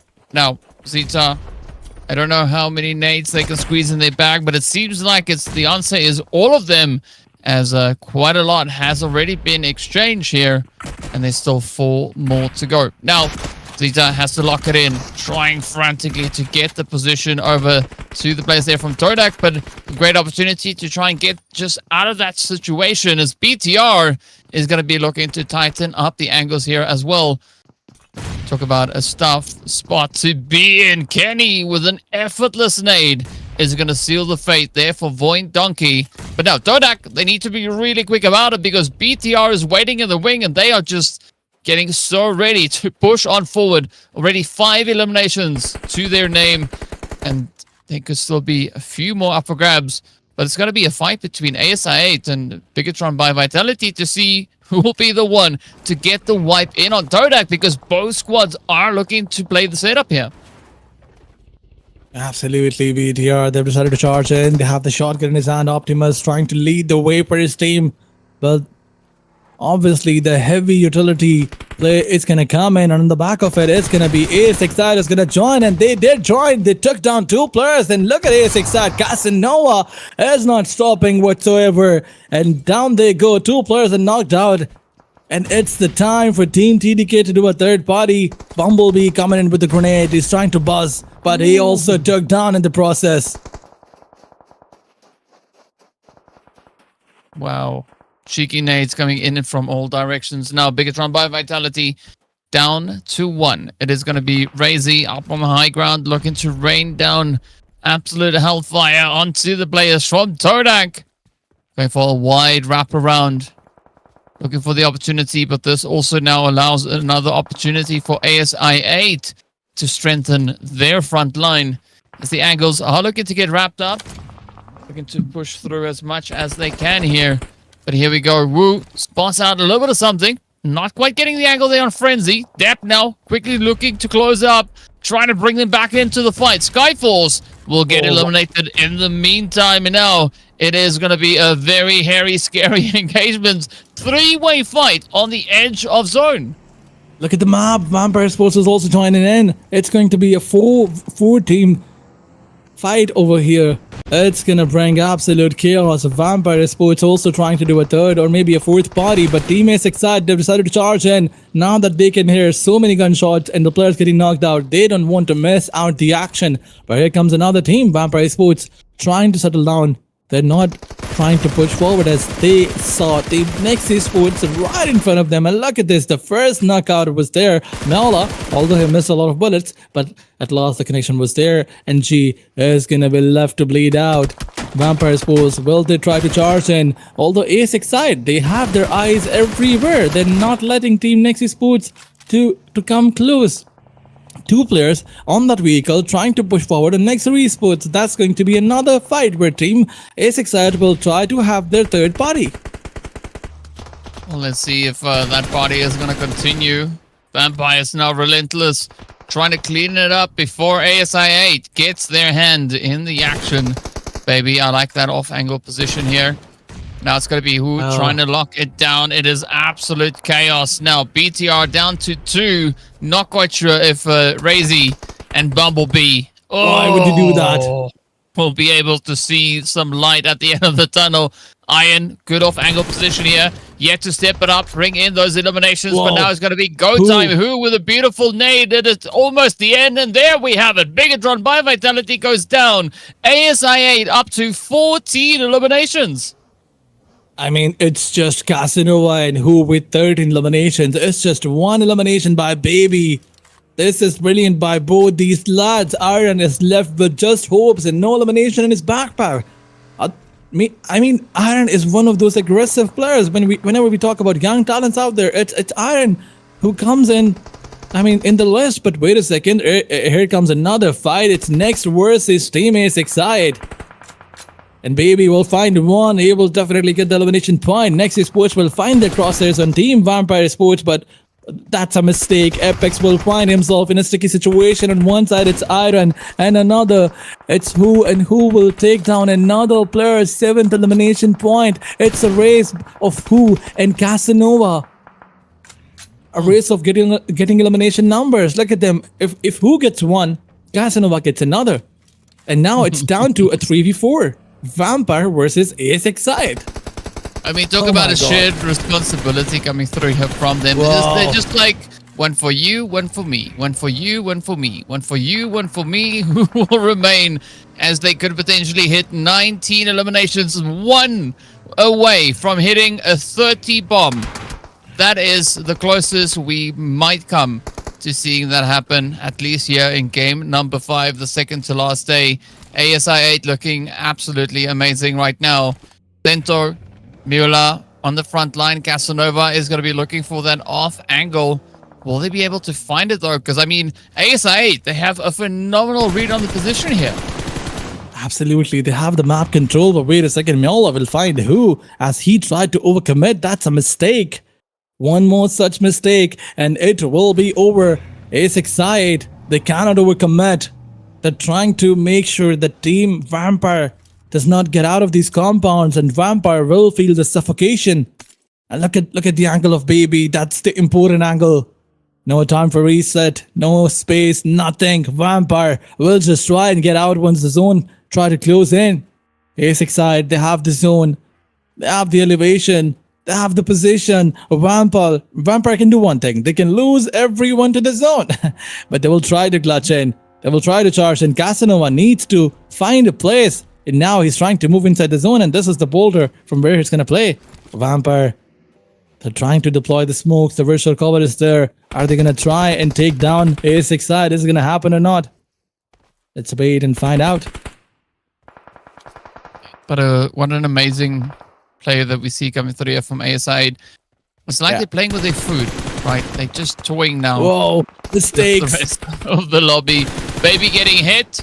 Now Mula trying to break away, but has been spotted. The shots are connecting on through. Quick reaction here from the side of ASI8. Now it is going to be Lazarus and Centaur looking to see if they can clutch it up. It is going to be a pretty tall order, but if there's any team that could potentially look to clutch it, it would be the side here of Vampire Esports. Lazarus well within reach of those nades as they continue to fly through. Casanova throwing everything they can at them.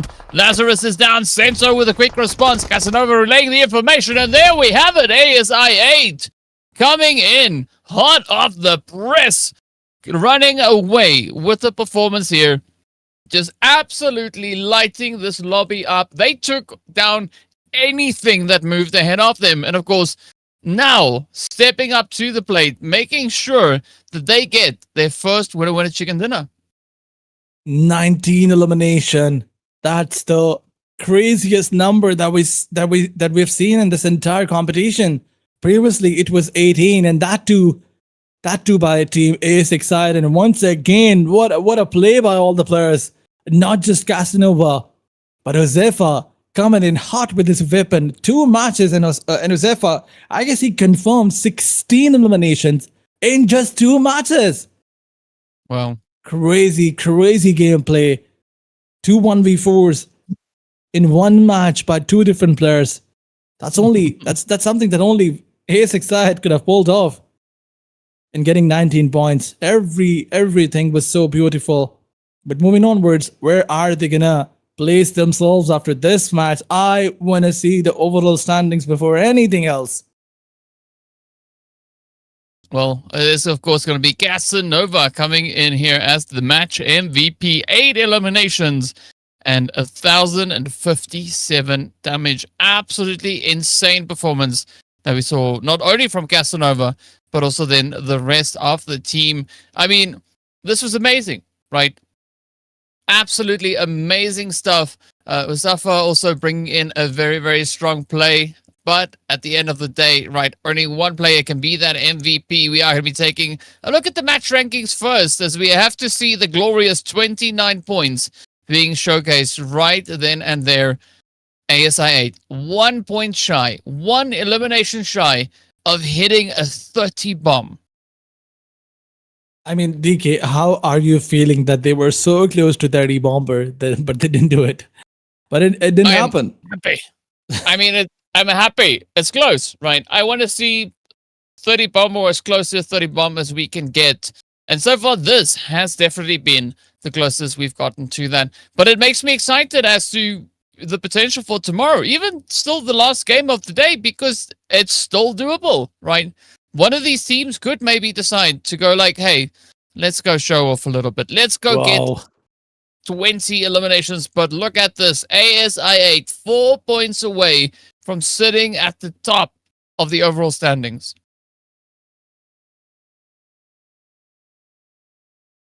Absolutely. A6i, they're so close to Team Sem9. Now they are 4 points away from the first spot. Look at the elimination. 66 eliminations to the name. So close to Team Sem9. And highest elimination numbers on the points table. Then we have BTR. They're also trying to cover up. Not that far away from Team A6i and Sem9. And VIPERxKO is also trying to climb in. But, they need a chicken dinner if they want to breach the first spot or maybe trying to capitalize. RQ on the other side need more than a chicken dinner. TODAK Gaming needs 2 chicken dinners. 2 good matches. Glue Squad. I think the hope of Team Blue Squad to be in the top 3 for today, it's quite over. Even if they get a chicken dinner, they will place themselves too close to third spot, but they will not reach or not dethrone Team BTR. But moving onwards, if we have Champions Esports, not a good match for them. And then we have NEXORY. But look at TODAK Gaming placing themselves into the top 7. That's also a good thing, a good match for them. Yeah, definitely is. And of course, then we take a look at the second page. You can see the numbers also still climbing nice and steadily. I mean, 9th place is 60, right? So 10th place is going to be sitting on 52. So 8 points could quite easily move a team like Skyforce up into that top 9 position.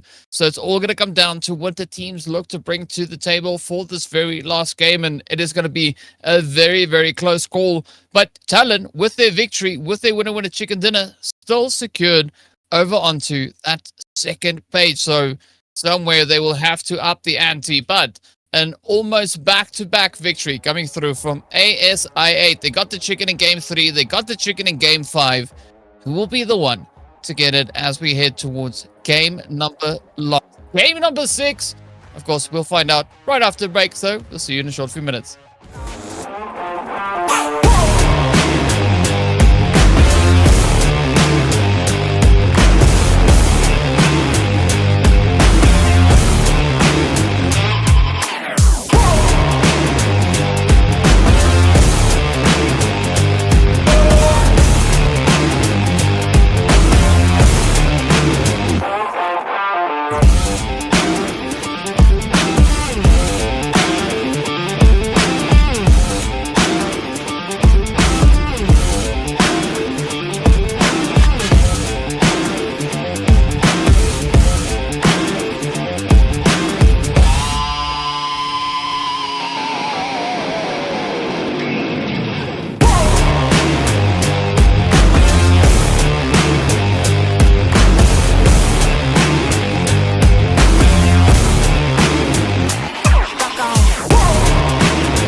Welcome back, everyone. We're getting ready to move into the final match of the day. Game number 6.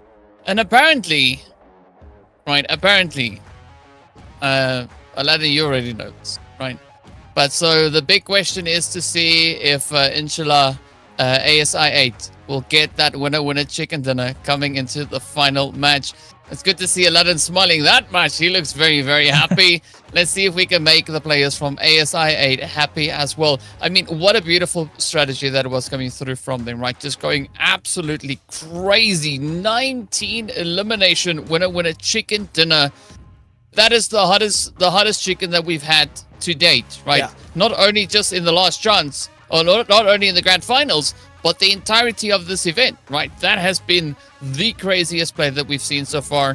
And what a good wake-up statement that was coming through from ASI. They're like, you know what? Let's just go ham. Let's go crazy. Let's bring everything that we can. Let's see how much we can upset this lobby. And they've been doing an absolutely phenomenal job so far. But it's not over until it's over. The final match for the day still has to play until we can know exactly where these teams find themselves. I mean, the difference between the domination of, or maybe a comeback from RRQ and ASIC side is that RRQ is not consistent enough. Team ASIC side, they were super consistent. They managed to have 10, 12 points in 2-3 matches, and they were like, we're gonna throw some great matches, some bombers out there. You gotta watch out. We're coming with 19 elimination points this time, not 18. Previously, they had 18 points, and that's what we were talking about. If they can replicate that performance, and they were like, yes, we can. That was not a fluke.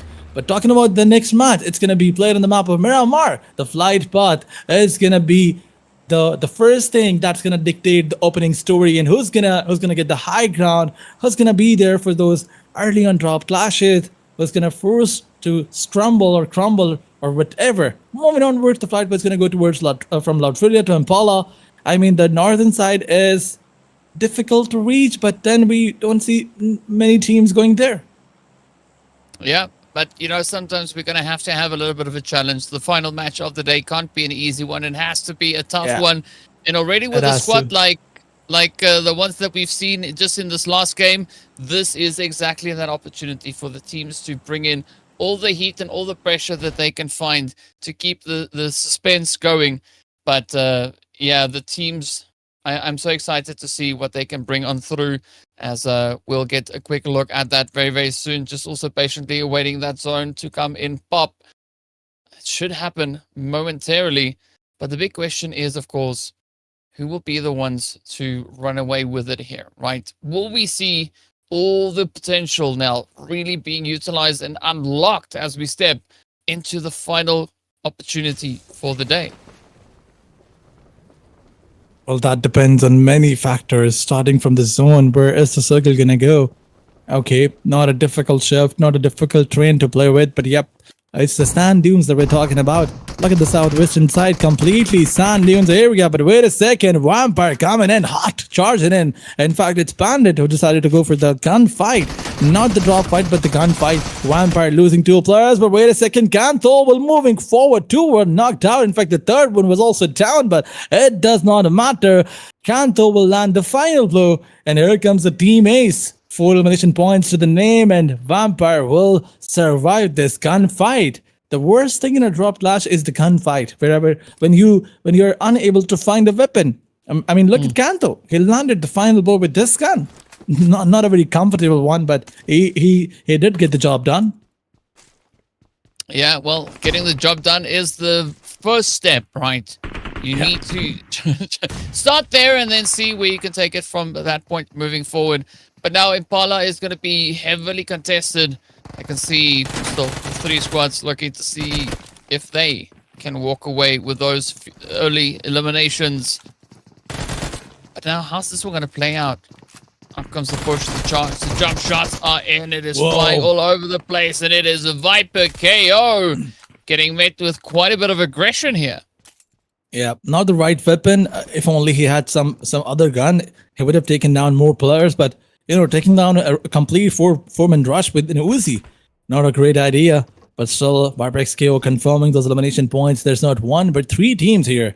It's, I guess, HALAL, XAVIER, and Booming Sports, or maybe I just need to see when the screen will when the big screen will be here, only then we'll realize champion, they decided to charge in on TODAK Gaming this time. It's another drop clash, and TODAK will be sent down to hell, down to the ground, and C1 will get this fight.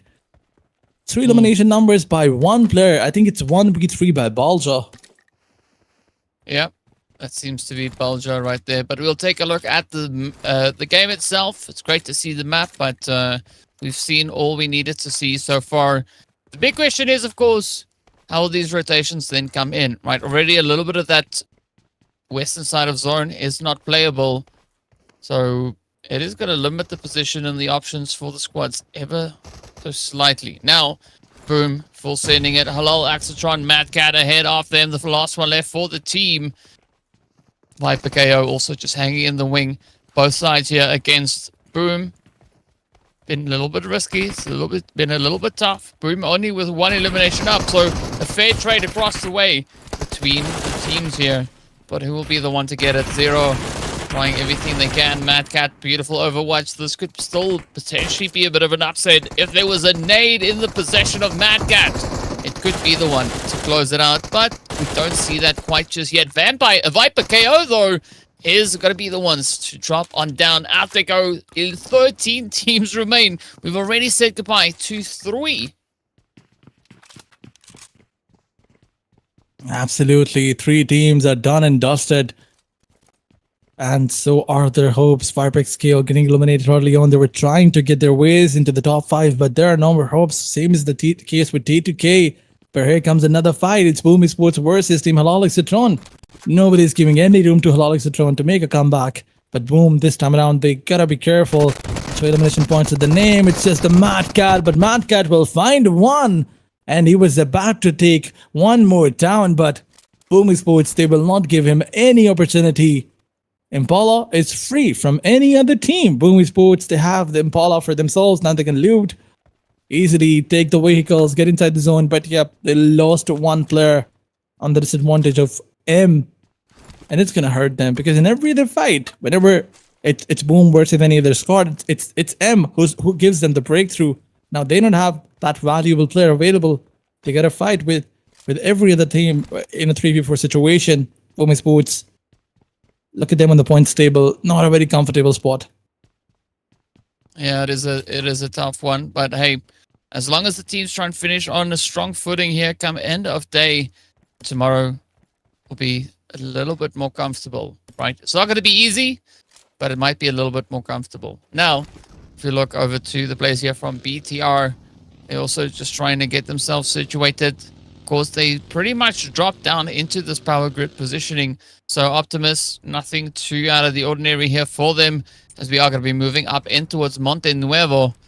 So, yeah, NEXORY, I wonder if they are still situated up in towards Monte Nuevo. We did see a little bit of a rotation coming through there, so maybe there could be an opportunity for NEXORY maybe to try and play for the high ground up to that hill. That could be an interesting setup indeed to go for. Glue Squad also in the area. So there's several points that you need to be very cautious of, right? If you rotate out too much, that could be your ticket directly into the lobby. And of course, we'll have you to wait until tomorrow's matches. Absolutely. BIGETRON by Vitality. The biggest challenge for them and for ASXI is once again eliminated.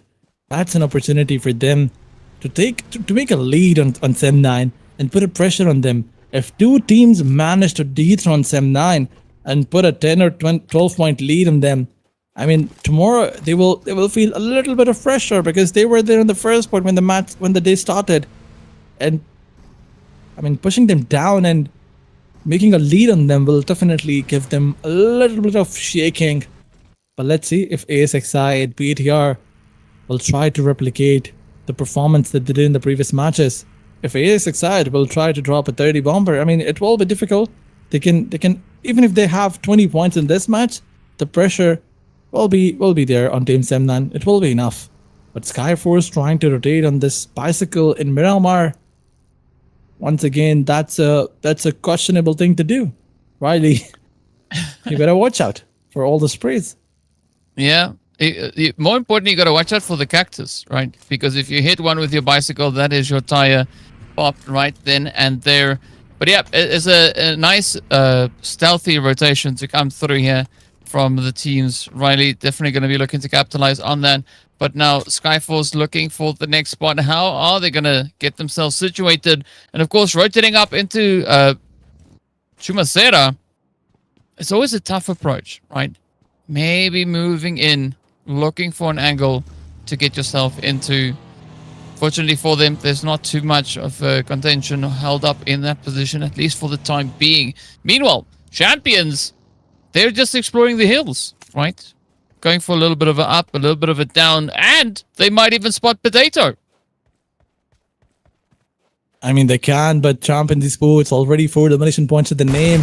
This is going to be another good match for them. They're trying to get close to the 5th spot, but it's NEXORY Esports is right in front of Team TALON Esports. Another fight, another possible condition. NEXORY Esports, you gotta win this fight. Even if you try to stay away, make sure that you don't lose anyone in the process, because we have seen this team making mistakes, small mistakes. And I think that's what they're doing once again. They're not being very careful. They're trying to rotate from the angles of Team TALON Esports, although the connection was not there by Erangel. He was unable to punish any player. But where is this team trying to go? NEXORY Esports trying to use the road networks. They're trying to find a better place into the circle. Sometimes when you try to overcommit in rotations like this, things get tough for you. You find yourself in a sticky situation. Is it going to happen with Team NEXORY Esports? Only time is going to tell. They're trying to wrap around from different angles. TALON Esports will probably think that NEXORY Esports is not here. And if they try to go from this side, they will get punished. But wait a second. It's VOIN Donkeys versus Team RRQ going in there. Look at this. What a beautiful knockdown.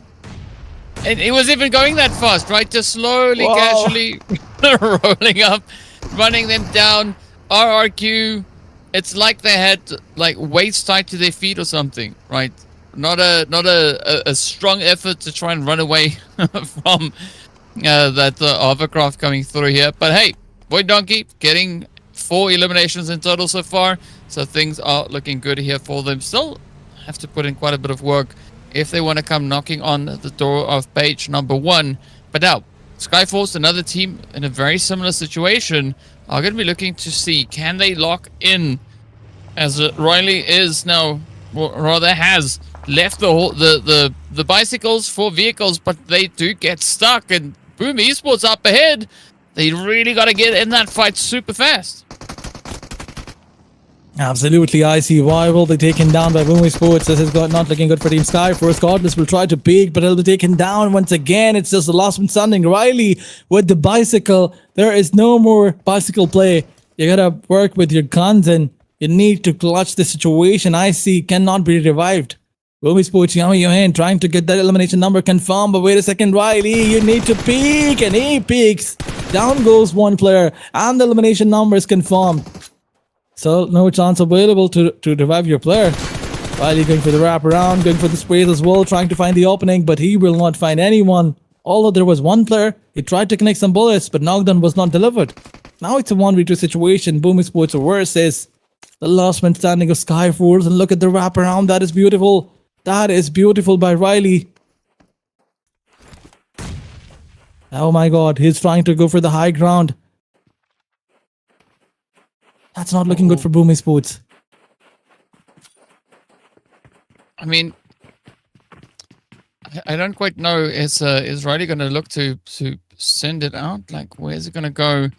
Because we can't really see exactly what their position is. Yeah, Riley giving us a little bit of a shake. It's like getting ready to do something, right? Just hoping for an opportunity to present itself. Not paying very close attention to everything around them.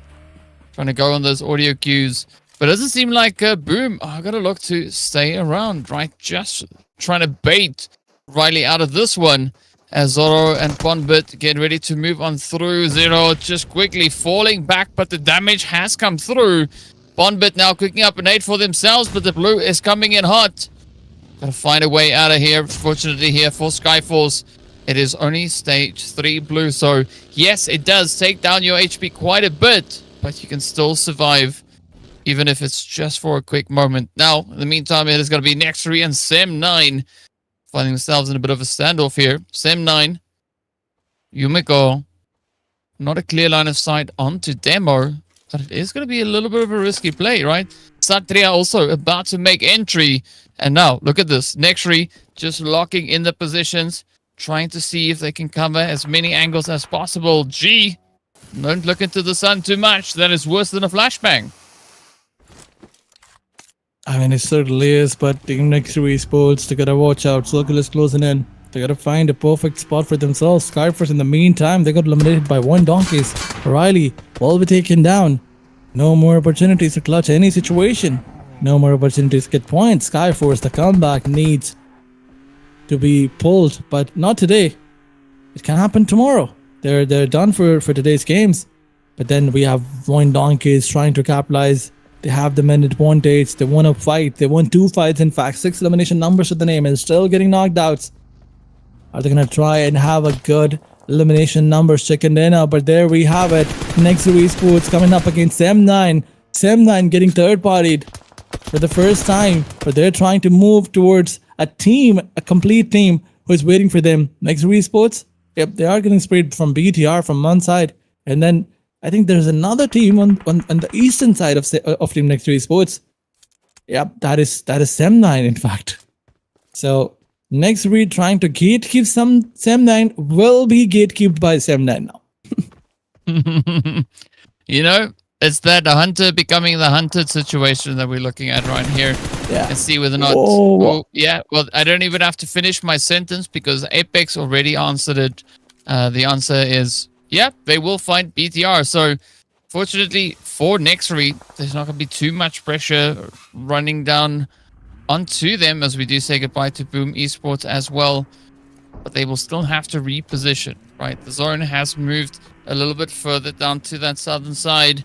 Now they've got to spring into action. If they overcommit to the edge of zone, it could cost them quite a bit. And it is stage 4 blue. And you don't want to fight it. You want to get ahead of it. Absolutely. But are they going to try and get ahead of it? BTR needs to revive the teammate on the other side. Talking about NEXORY Esports, they were getting gatekept by Sem9. But there's one thing about Sem9. They always try to prioritize the circle. And that's what they're doing. There's one more thing. That Sem9, they're left with the last 2 players. So they need to work on that too. Losing elimination numbers. I mean, losing players in a situation where all the other teams are so close, that's not a good idea. I thought they're eliminated, but they are here with 2 players. Why didn't you correct me at that time? Never mind. NEXORY Esports trying to rotate. 2 elimination points at the back. AXETRON, we saw them in the kill feed. They got 1 elimination points in Boom Esports and they eliminated the last one standing. Not a good game for Boom. But AXETRON will also not get many points. They only got 1. Let's see what is going to be the plan of action by Sem9. They're so close to NEXORY Esports. If they manage to get one player knocked, one of their own player knocked, things will not look good for them. And NEXORY Esports, they do not care about knocking down. They are just trying to push. Probably they'll try to go all in, but then there's Vampire who will stop them from doing that. Let's see if that is going to be the play here. Skyforce also now looking to double down as Boom is still ahead of them. Riley going to try and finish up this fight, right? They've been in this engagement for a good long while, taking up several positions here. I'm surprised that it's actually been going on for this long, right? I would have thought that either Boom would have disengaged or that Riley would have found a way to escape this, but doesn't seem to be the case just yet as the teams continue to hold on here. The angles not really improving at all for either of the involved squads. You got to do something. Come on. I mean, they need to show some signs of life, but AXETRON, they have decided to push forward. The revival is going to be there, but if they try to throw a grenade, Iron, it needs to use those utilities. Grenades will be used later. For now, it's trying to push on a player. Oh, here comes a push. The buggy jump is going to be there, but here comes the rescue. In fact, the hull from Team AXETRON side. The cavalry will be there. They will take down 2 players, but Iron will be eliminated, not just taken down. He's sent home, and AXETRON will have to play this fight. We'll have to take this fight with one man disadvantage. But on BTR side, it's just the last man standing. It's a 1v3 for him. AXETRON, they got an elimination point in this fight, and with Casanova charging in with a beautiful grenade, he will confirm another. But they lost one player in the process. So I mean, I was thinking that this is going to be another fight where Team AXETRON will dominate. But losing one player will definitely stop them from doing that. Well, let's see if they can maybe climb back up here. Now, Apex is going to be down, so this might change things up a little bit here for the players of NEXORY.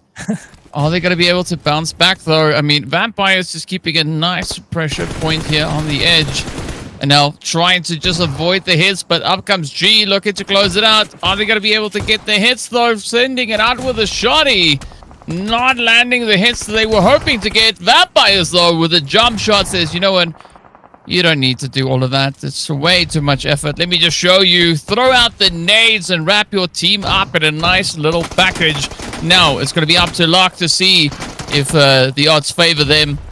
But with Vampires coming in with full swing, they are going to send them away. NEXORY, out they go with 2 eliminations. Vampires now up to 9.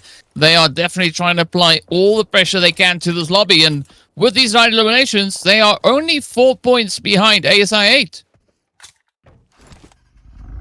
Absolutely.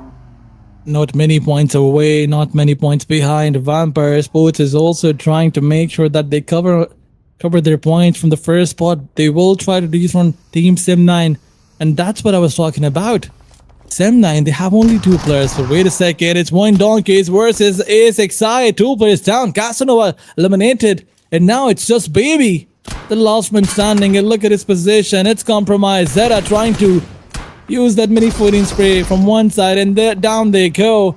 Last man standing is also eliminated. No more hopes to try and cover the first spot. Yes, they are 1 point away from Sim9, but that's it. Sim9 will be left on that first spot. What a beautiful play by both the teams. They tried, right? They were hoping to come in with a back-to-back performance here, but unfortunately, the lobby was not going to allow that to happen. Here we go, though, as it is going to be TALON still holding nice and steady up to the north. They are rocking it on to glue. Here we go, though. The position is going to be there. Axel getting dropped down. This does turn the situation a little bit now. TALON holding on to 2 players, Yoru and Shields. Yoru literally holding on to the team as they picks him up and carries him forward into the rest of this fight. But can we see Glue maybe wrap this one up? It is going to be Hexas now coming through with an off-angle position. Looking to play a little bit of that third party. Now, Champions also just on this side. So whatever they do on the edges here, they need to be very quick about it, because in the next 30 seconds, that zone will constrict down onto them. But off we go. Hexas trying frantically to get the shots. Fortunately, they do have still another 300 rounds left. If these don't connect up, will they be able to use all of it? I'm not quite sure, though, but it is going to be a very tough play here for Hexas. I mean, it is going to be a tough play, but talking about Glue Squad, it's a tough play for everyone because they are not getting those matches, not getting momentum. They need to get things going. They need a chicken dinner. But with one player, they cannot pull a miracle off. But only if Axis decide to, you know, do something. He's not going to be allowed by the lobby, by the way.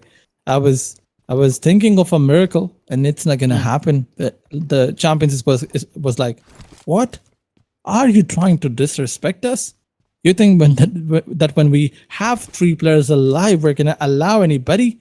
But then we have Vampire with 11 elimination points. So Vampire is also trying to bring chaos on the entire lobby. And here comes another team. TALON ESPORTS, finally. Things are working good for them. They have 4 men standing. And I don't want to curse them. I don't want to curse them by shouting their name, by saying that they're playing good. But they are playing good. Yep, they are. I mean, you got to love it for them. So, you know, with great power comes great responsibility. And that's where you got to be careful for which team's name you call out, apparently, right? That's the situation that you're facing, Aladdin. But now, Vampires here, 11 points to their name. Can they get more? Talon riding on the ridge. Gonna look for a bit of an opportunity. Still a lot of space to be played at in the zone. But there's only 4 squads left. Looking at where we're going, it is going to be a rather treacherous approach to try and take here. Whoever moves into the center is going to be feeling all that now rolling to them. Zane, nice steady jump. Just kind of leapfrogging their way forward. Champions, though, they got to try and really solidify themselves. They have still a long, long way to go. A lot of positions can be played at all the way from the western front. But nobody is sitting on the east. Everybody is on this western side. Now, Potato there, all the way on the far southern edge, also just looking to keep it nice and quiet, at least for now. Absolutely, but here comes another spray. Kanto trying to find down the players of Team TALON Esports, trying to spray down. He took one player he knocked one player down, but is he gonna try and get the elimination point confirmed? I think TALON Esports, they are on a compromised position, but not compromised enough that they will lose their players. But Champions from one side, Vampire from another, the wraparound is definitely there. And look at Ekrist, or whatever the name is. He will find one player. And the revival cannot be done, I guess, because if they try and go for the revive, it will be Balta getting more knockouts on Team TALON Esports.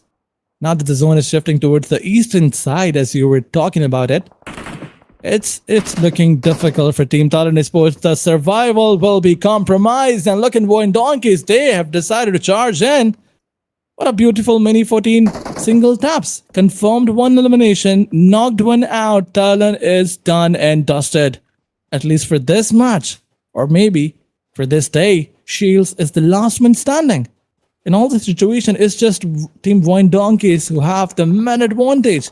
And can they use it to clutch this entire match? Only time is gonna tell. But then Balja is trying to spot that one player who is on the backside.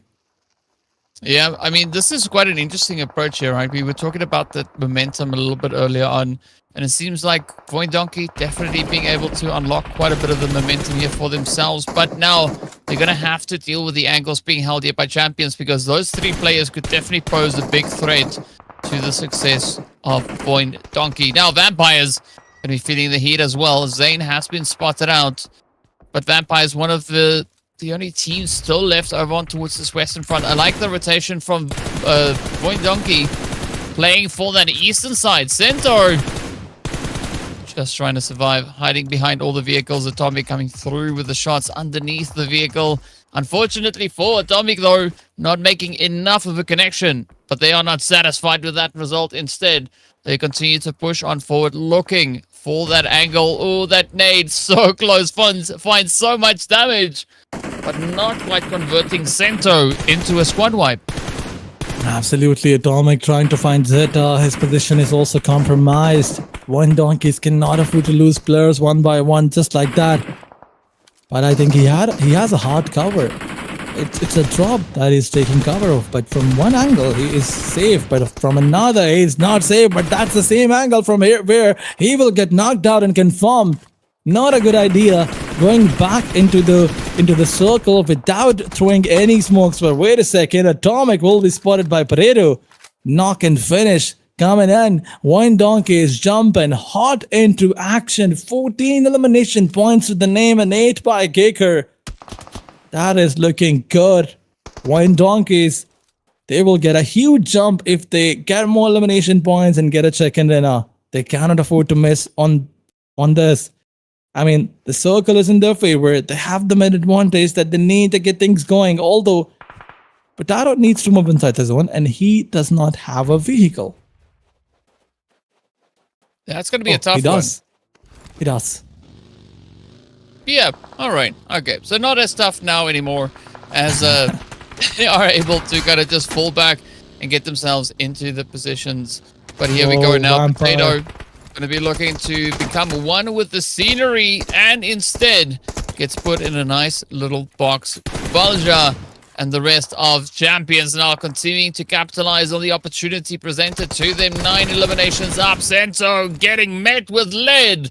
Down they go. Vampires out with 11 eliminations. And now we're down to the final 2. Champions versus VOIN Donkey. Absolutely. This match was an opportunity for 3 teams to maximize their points. Not just Vampire, but C1. Imagine 3 teams getting this double-digit elimination numbers. But now C1 is going for the wrap around. Gotta watch out, Gekar, one player is coming from the eastern side. The tension is suffocating. VOIN Donkeys, are they gonna capitalize? Look at them, they have a beautiful vehicle that they need in such a situation. They're trying to push forward. Gecko was spotted from a different angle, but Gazer will take down one player, and now it's just Balza left behind. C1, they were trying to make this move, brilliant move to confirm elimination point from an elevated angle, but they made a blunder. And now that it's down to the last man standing, Balcha, he is getting pressured. The pressure is intense, and look at VOIN Donkeys. They've decided to push with this beautiful vehicle. As we were talking about this, in 1v1 situation or even in a 1v2, you cannot answer this. And there we have it. What a beautiful winner chicken dinner on the map of Miramar. Team VOIN Donkey pulled it off. That's what we were talking about from the very first match. Yeah, there we go. It only took them a little while, but they were able to come on through, getting themselves that glorious winner chicken dinner. Absolutely amazing stuff, and love this for them. And as we know, right, VOIN Donkey, they were in need of a few additional points, starting the match all the way in that 12th position with 48 points. Now being able to add a decent serving of points to the overall tally is going to be quite nice here for them. But, of course, they weren't the only team to run away with points, right? We saw many aggressive squads coming into this lobby, one of which, of course, was the MVP. 9 eliminations, finding more elims than some of the teams did. I mean, brilliant gameplay, brilliant show of skills by Gazer. One player with 9 elimination, 1325 damage. That is absolute. I mean, just like you said, at a fancy wood, and that's the kind of performance that Gazer showed. He was just going all in, running through the teams. Whoever came in his way was looking into the match for 1 second, and then in the very next second they were looking towards the lobby and they were like, huh? We got eliminated. So yeah, VOIN Donkeys, they just nailed it in the previous match. Absolutely brilliant. Yeah, what a way to close it off here. The final Miramar for the day. But now we step into our match rankings. It is going to be a glorious 26 points going to them. Champions and Vampires each walking away with 16 points to their name. What a run. What a way to wrap up the final match of day number 2. Absolutely. What a day by VOIN Donkeys, ASXI8, Champions Esports, and Vampire Sports. Even RRQ managed to make a comeback. But talking about the points table, 26 by VOIN Donkeys, 16 by Champions, 16 by Vampire. All these teams were allowed to have double-digit eliminations. Even Boom Esports was quite there, but they lost their players in the process. If only they had managed to survive up against, I guess, team ASXI8. It was that time when ASXI8 decided to charge in. Boom Sports would have had more than 10 elimination points, but it's okay. It's all right. You have tomorrow where you can try to make a comeback. But moving onwards, the points table will take a huge shift. Vampire Sports is now on the first spot. Not a big difference. Oh my god, look at this. 7-9 on 104, Vampire on 105, and ASXI is on 103. What a brilliant points table. What a competition.